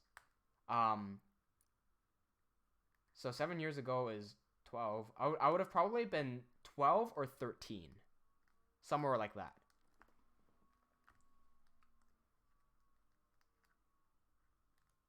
Yeah, Josiah, you were on the right track. You were so close. You were so close. You got the cape, which is so close to the armor, and then you got the materium part, which is so close to the ferronium. So close. I thought you were gonna say something like the cape was made out of materium or something. Yeah, you got the wordplay. Hey, you get it, you get it. Sealed, he ate ferronium. What? At least he didn't say he is ferronium. Thank you for the happy early birthday, Shizuko. Josiah says, I'm not particularly ready to tackle that theory, though. Yeah, no, I don't think anyone is ready to tackle that theory because there's not enough juice for you to tackle how Arkosh got his end arm in the first place. And I don't answer that question in Season 1. Yeah, I don't answer the question in Season 1 at all, so... Yeah, like... Either someone's gonna figure it out some way, or I'll edit Season 1 to include it. But I doubt I'll edit Season 1 to include it. Just because I want to keep that in the air. Okay, I'm gonna... I really want to help Arkosh out here by making his sword swing a bit better. But I am aware that I just said he's a bit wonky right now. Okay, that'll be good enough. Just to make his swing look a bit wonky, but not too wonky. So this chops right through the Cyclops. Okay, he goes step. He really should be stepping forward a little bit more. So this foot positioning isn't even right. So let me fix this. Okay, let me fix this. This foot positioning is not right. He goes all the way there. Where he should really be. This is bad animation. I gotta fix all this. Hang on. He should really be rotated way more over here like that. And he should be stepped way more across. So let me just put him over here, okay? Because he overshoots that entire thing, right? And also, here's the thing with weighting. See how, if I undo this, see how the weight on this leg here is perfectly balanced? But he's just span super quickly. So in reality, all the weight shouldn't even be on this leg. It should have just been spinning all the way over there. It should be on his other leg.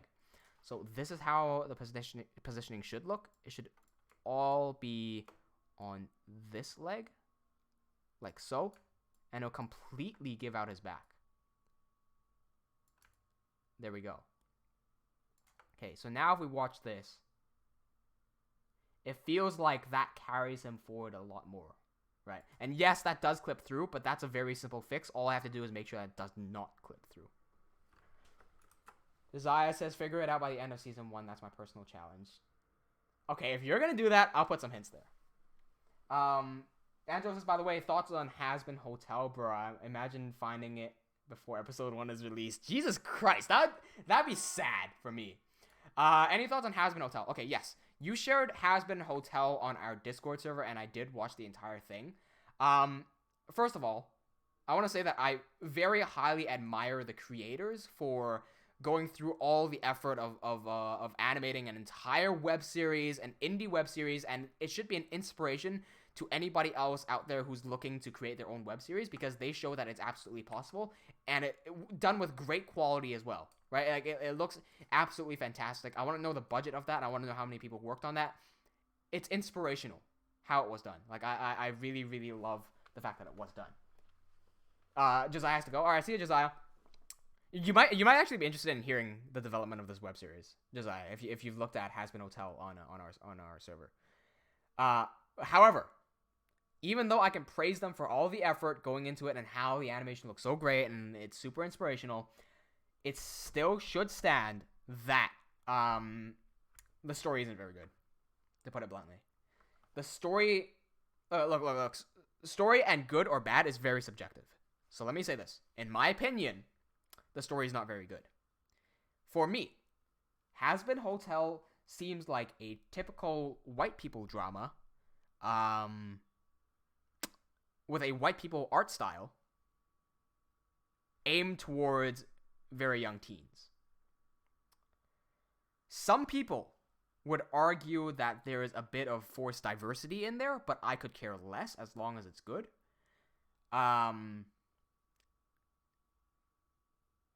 for me, I'm not... It just doesn't really click with me. All the writing and all all the comedic moments and all the comedy in there does not feel right to me. It doesn't make me laugh. It didn't really make me smile. It's just kind of like, okay.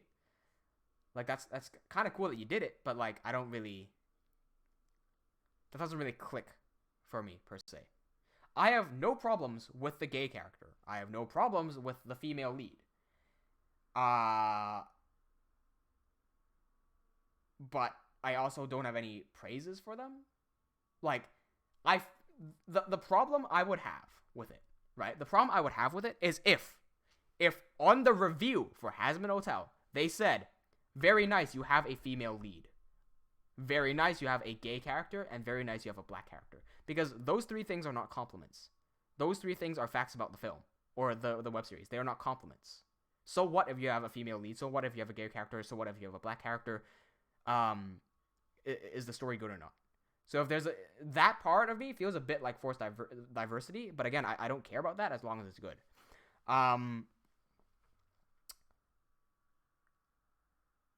And so far, if you were to take those three things away, what compliments could you give it? It has very consistent and very nice color scheme, right? I do not like the art style. What the art style looks like to me is if someone went over to Cal Arts and graduated with a Cal Art style. Notice how in the old days, most cartoons have a very unique style. When you watch Billy and Mandy, it is different to Chowder. Versus when you watch Courage the Cowardly Dog, it is different to Kids Next Door. Right? Those are very different styles.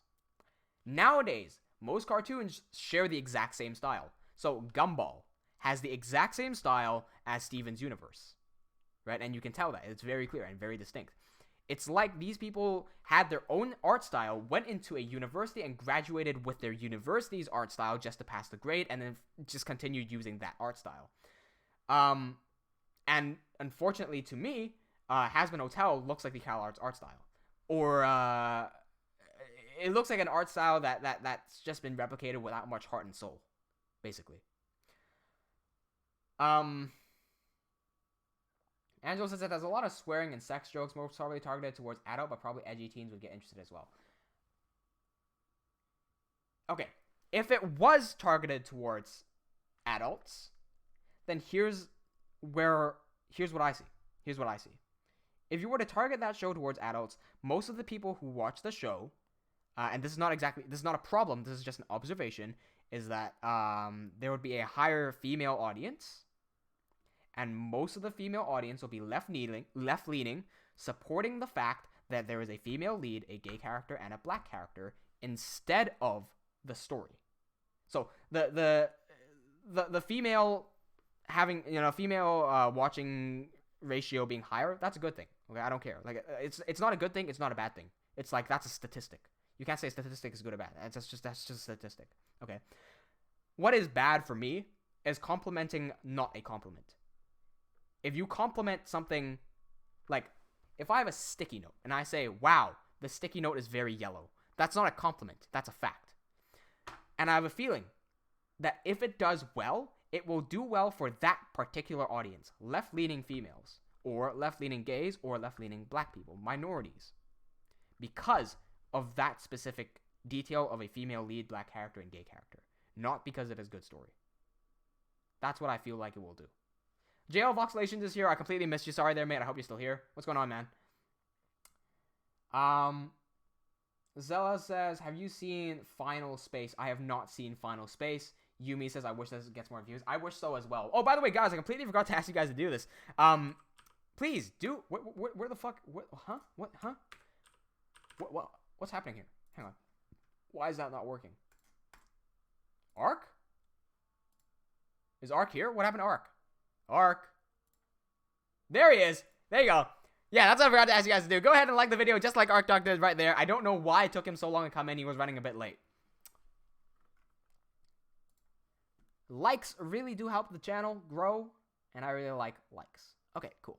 So he swings here. I'm going to make him stand up a bit higher here, possibly. Okay, just to get that swing in and the arc in. Goes swoosh. The animation doesn't look quite right here on the bottom screen.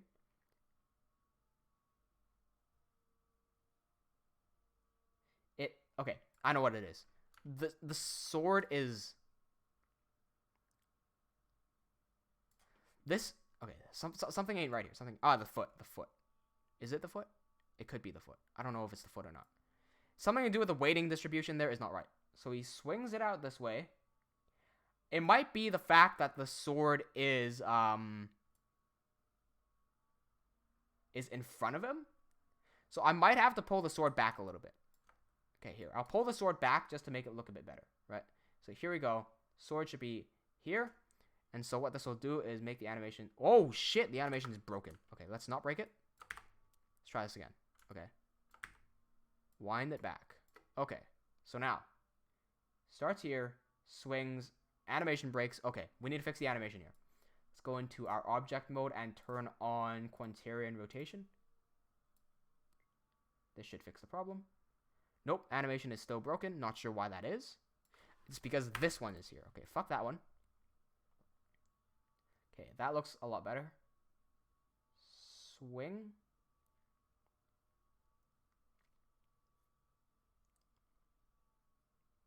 You know what it actually might be?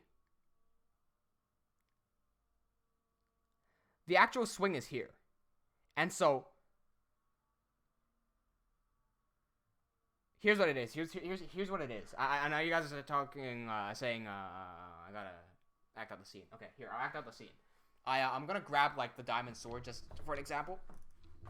Okay, because the sword is so heavy, he's starting it from back here, he turns it this way, and he swings it, right?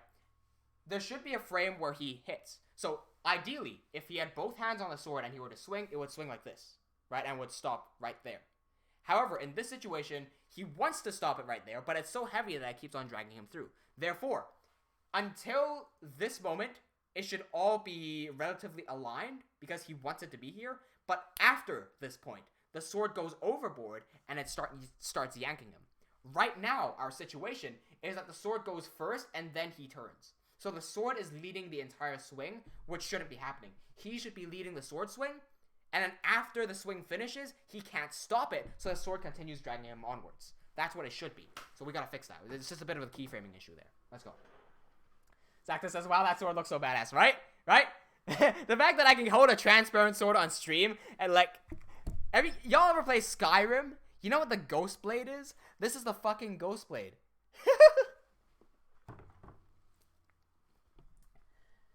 Arctug had a timer to get in. He was lowering the timer like Saitama. Man. Zactus says check memes. Zella says you better up your quality though. What do you mean my quality? My quality on stream or my quality of animation? The quality of animation will take some time because I'm kind of shit at animating. Yeah, here, perfect. Thank you, Zactus. Zactus just sent me this one. This is perfect.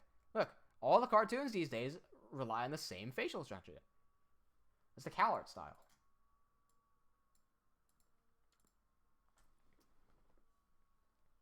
Shizuko says, I imagine Chafe swinging the diamond sword. This is scary. Hang on. You imagine me swinging the diamond... let me grab a different sword. This one's also going to be transparent. Here, look at this. You like transparent swords? What about this one? Here's another transparent sword. I want to use... This is the one that I use when I'm choreographing because this has relatively the right length. I can't move this here. This is already touching the green screen. See, this is straight up. That's green screen. I literally have no room to move this at all. So no, I can't swing. Oh, Jesus, I hit the top of the green screen, goddamn. Okay, let me just... Yeet! Okay. So it says animation quality and render quality. Yeah, that'll take me some time. It'll come throughout the years. Okay. So, if he's gonna be swinging, we need him to land the actual shot somewhere. I want him to land the shot on 12. Okay. So what that tells me is that 12. He needs to be leaning a bit more in on 12. Okay. Let me delete all these frames, and let me crank him in on 12. Right. So oh damn, that's not what I want to do. No. Okay. We'll lean him. I'm gonna give him some proper quality. Some proper what'd you call it? Structure here with a swing. It's a bit more professional on a swing here. Okay. So that's what he wants to do, right? That's like that goes in. That's completely in, right? That's right. Cool, cool. Gonna make his head twist a little bit. Yes, the pommel is hitting him in the face. Not really the main concern right now. Angelo says, Chafe stole Asuna's sword. It's transparent because he's not allowed to use it. No, that was Kirito's sword.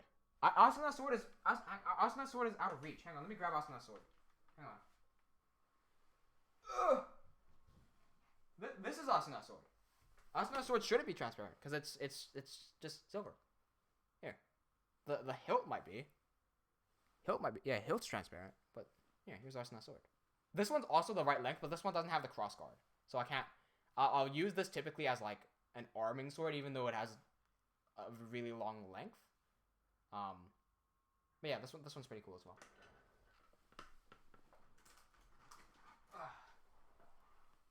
Okay, guys, I gotta go to the bathroom. I'll be right back. All right? I'm just gonna sprint off for like a few seconds. Be right back.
This is weird. You were humming the left song. See, I wasn't humming it. My P was making the left theme song.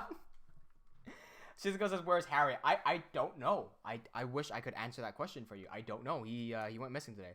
He was on Twitch a while ago, but he's gone now. Right. Anyway, so he hits this, and then he continues swing over. So this should be. I can make this strike be even more effective by winding it back a little bit. So if I go somewhere here, say, and crank it back a little bit, this strike will feel a lot... God damn it, fishing! Okay. This strike will feel a lot more powerful. Okay, cool. So he swings over, okay. And then we gotta fix that mess. What's going on with his cape there? How long has that been going on for? Okay, I'm just gonna delete those keyframes. Jesus Christ. Okay. Let's not have any of that. Keegan says, am I late? Yes, you are. We've only got 20 minutes left today. Okay, so he goes here, swings this. Why does the swing not feel as powerful as I wanted it to?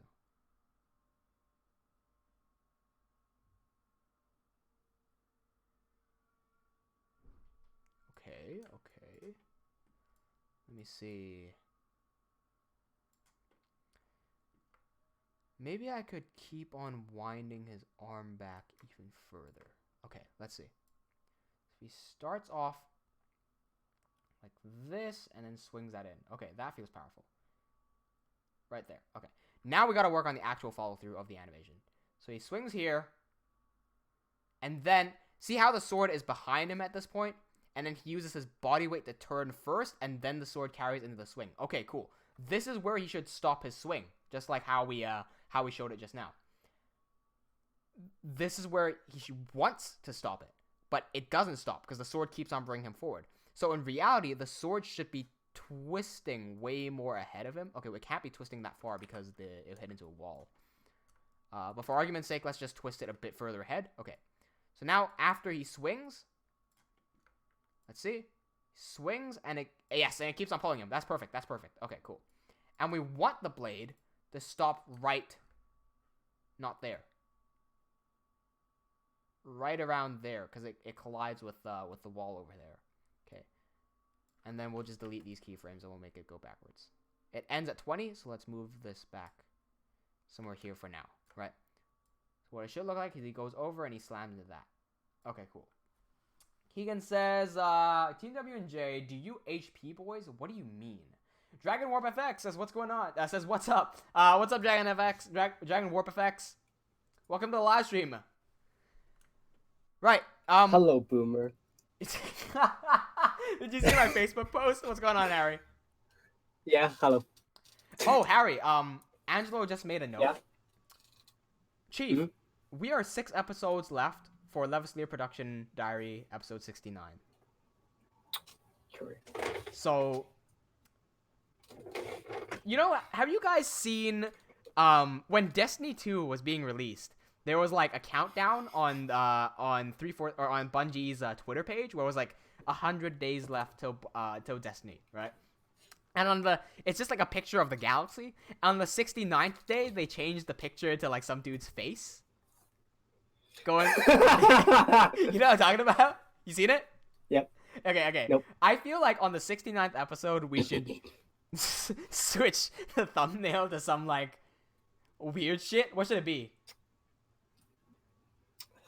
What's something that we can put on there that will not get us demonetized? Hina Holmes Hegal? Wait. No. Sorry.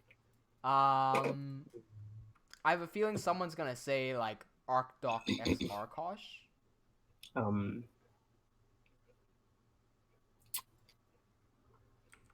Ew.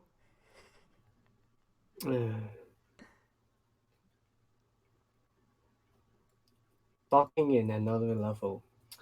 I never saw that one coming. That's called fusion. No one wants to see that coming. Sorry. Shizuko says, I got it from Daddy? What are you talking about? I know you did say that you're never gonna custom the daylight saving stuff. Yeah, it's a pain in the ass, especially when it's like it's super early for everyone else.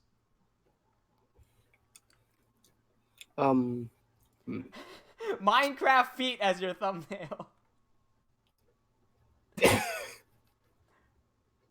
ArcDoc and Arkosh going ooh. Ooh. That's very innocent. That's very innocent, Shizuko. For the 69th episode. But they're too innocent for 69. Yeah, a bit too innocent for 69th episode. But we need a perfect balance between innocence and fucking pervert. It's gotta be something that you don't realize at first, I think. Yeah. Angelo says, set Minecraft feed as your thumbnail. You never know. Futuristic hub viewers might go into your stream. Okay.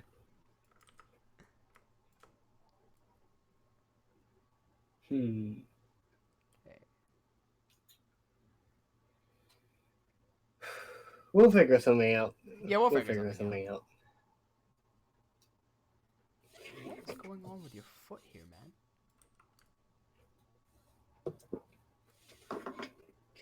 Man. Arkosh's foot is like not working.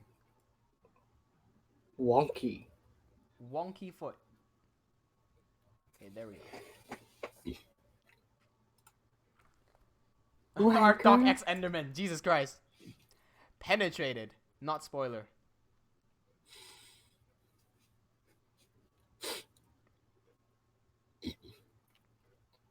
Oh, shit. It should really be like off this way then. Okay. Sorry guys, I'm just looking at the weight distribution of these of his swing right now. See how when he swings the sword, he's leaning entirely into his left leg, so much so that he's like curved? That means that when he goes and does the swing afterwards, he really should stay curved at that angle. I guess you could say he ain't straight. Ha. Ha. Ha. Ha. Ha. The clicking of your chairs did not help.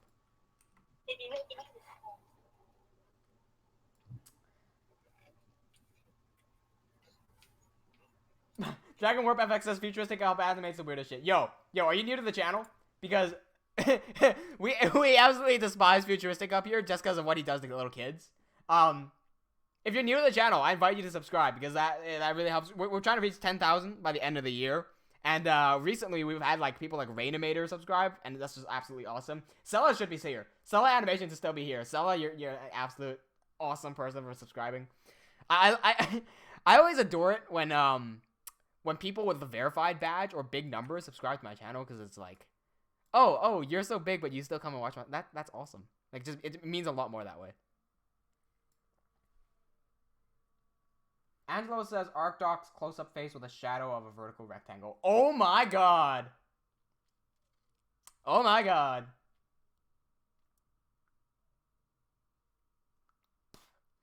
Dacta says, wait, make your thumbnail look like futuristic sub thumbnails.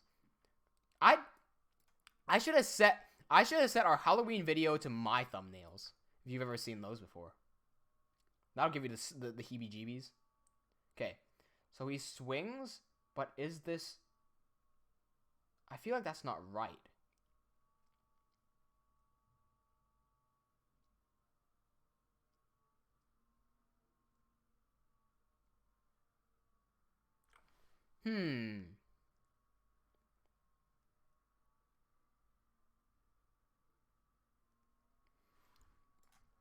Why do I feel like this ain't right?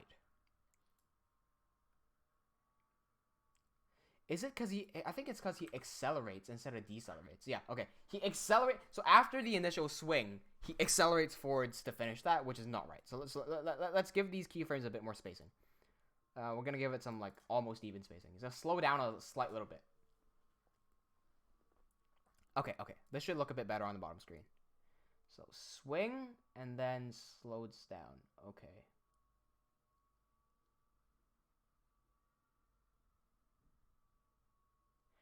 The spins still don't look right. I'm not sure what exactly it is that's causing it to do that. I think it's because he goes way overboard here. This is excess spinning. Yeah, so it should have really stopped somewhere around there. Okay, it should stop there. So let me create a keyframe here and just move that into position. Why do you insist on spinning that way? Okay, it's spinning too much. It should really be spinning to here and not more than this, because that's just that's exaggerating the exaggeration, and that's a bit too much for me.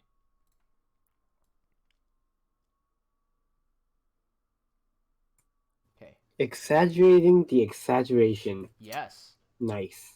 It's very exaggerated. What's going on here? Exaggerated times 2. Hang on, what's going on here? Why is there 2 keyframes on the exact same position? Nani? Okay. Swing. Okay, why was there 2 keyframes on that? Somebody explain to me what happened just there. The fuck? Okay. Today on bugs in Cinema 4D that we never have at all. Never dealt with bugs at all in Cinema 4D. Don't know what you're talking about. Don't need these ones. Okay. Angelo says maybe because the knee is bent 90 degrees. It could have been. You're talking about the right leg, right? Oh no, you're talking about this leg? That could be true as well, because he shouldn't be bent when he's rotating. Okay. So he swings and then he lands. And his foot should not be here, it should be there. Okay, we've only got 5 minutes left before I tidy up the stream. Let's try to get as much as we can done here.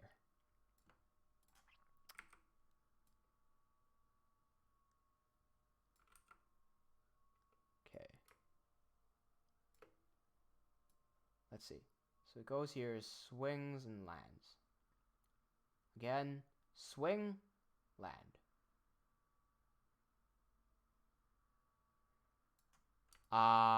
So this one, the chess piece here.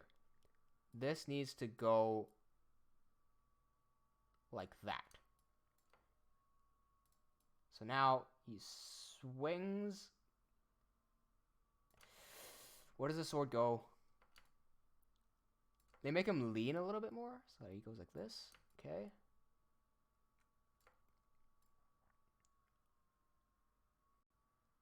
What's going on, Titan Dragon? Welcome back. I think I addressed you. I think earlier you asked me what my favorite movie was, and then I thought you were going to continue that, but you left.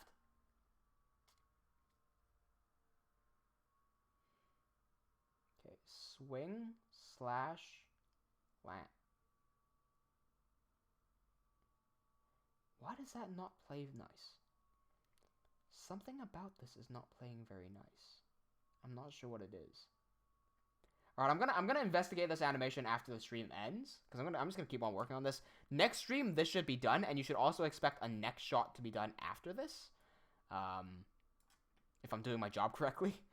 But yeah, this one, it's another example of me not animating correctly, I guess. That's fine. I had fun with you guys. That's all that really matters. Here we go. Swing, land. Let me see how this looks in the render. So let me do at least one render today. That's whatever, 28 frames. Don't save that. Export, yes.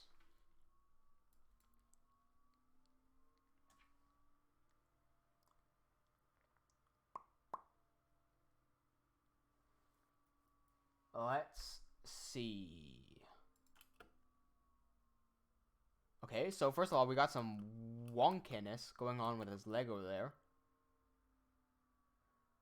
Not sure what's happening over there. Also, the swing itself is way too slow. It also looks like his hand goes in two directions. Yeah, see, his hand is moving backwards there. That ain't right. Okay. Boom. It's too slow, and his leg is doing something funny, and also his arm is doing something funny at the end. But other than that, it looks pretty good. The ender arm could do with some extra rotation. But after this, so right here, the ender would the Cyclops would have to dodge this. So this right now, this kills him. He needs to dodge that. Then because Arkosh is over-rotated and given his entire back out, the Cyclops now has his left hand, which is the tentacle arm, to clear up, to pick up Arkosh right here and then throw him backwards. So that's the plan. We definitely won't have time to finish this, but I'll see what I can do, to clean this up. Okay, foot. What's going on with foot?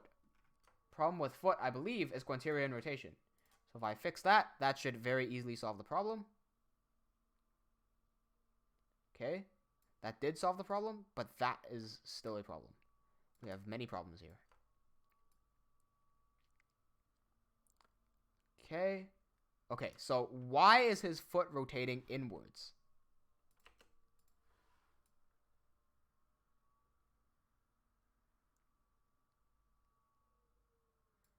A lot of this doesn't make sense. We're gonna have to touch this up quite a lot. Not sure what's going on here.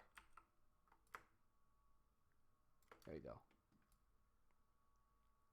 Okay, that looks a bit better. So he swings, steps, lands. And he should really land like 2 frames before he actually settles in. Okay, good. It is clear that his foot broke, says Zactaz. But slimes don't have bones. So how do you break bones if you... Sorry, how do you break your bones if you don't have bones to break?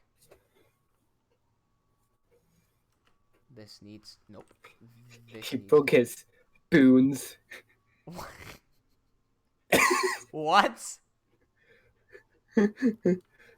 Humans have bones to break. Slimes have boons. I thought you were gonna say he broke his boobs. That's what is that? How do you break that? It... That's the real question. Cancer. Bone cancer is a thing. Yeah. Titan Dragon says his foot should slide while rotating. What do you mean? Oh, yes. Yeah, okay, no, I get you. Okay, I see exactly what you're getting at. I like that suggestion. Okay, we got 1 minute left to do this. This is exactly, I believe, this is exactly what,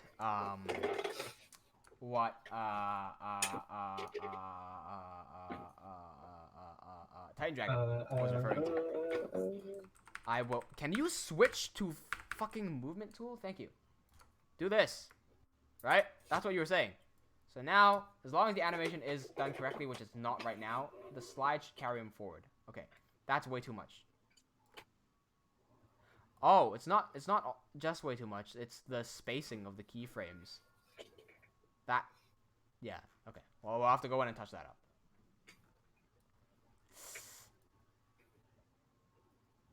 It's okay. I got this. Thank you for the happy birthday, Zactaz. Yes, it is time, and it is my birthday indeed. Yes. Okay, cool. I'm 20 now. Congrats. Great. Let me switch back onto the other screen so I can end the live stream today. Zella did say good. I was gonna say that, but I don't want to be mean, Zella. All right, cool.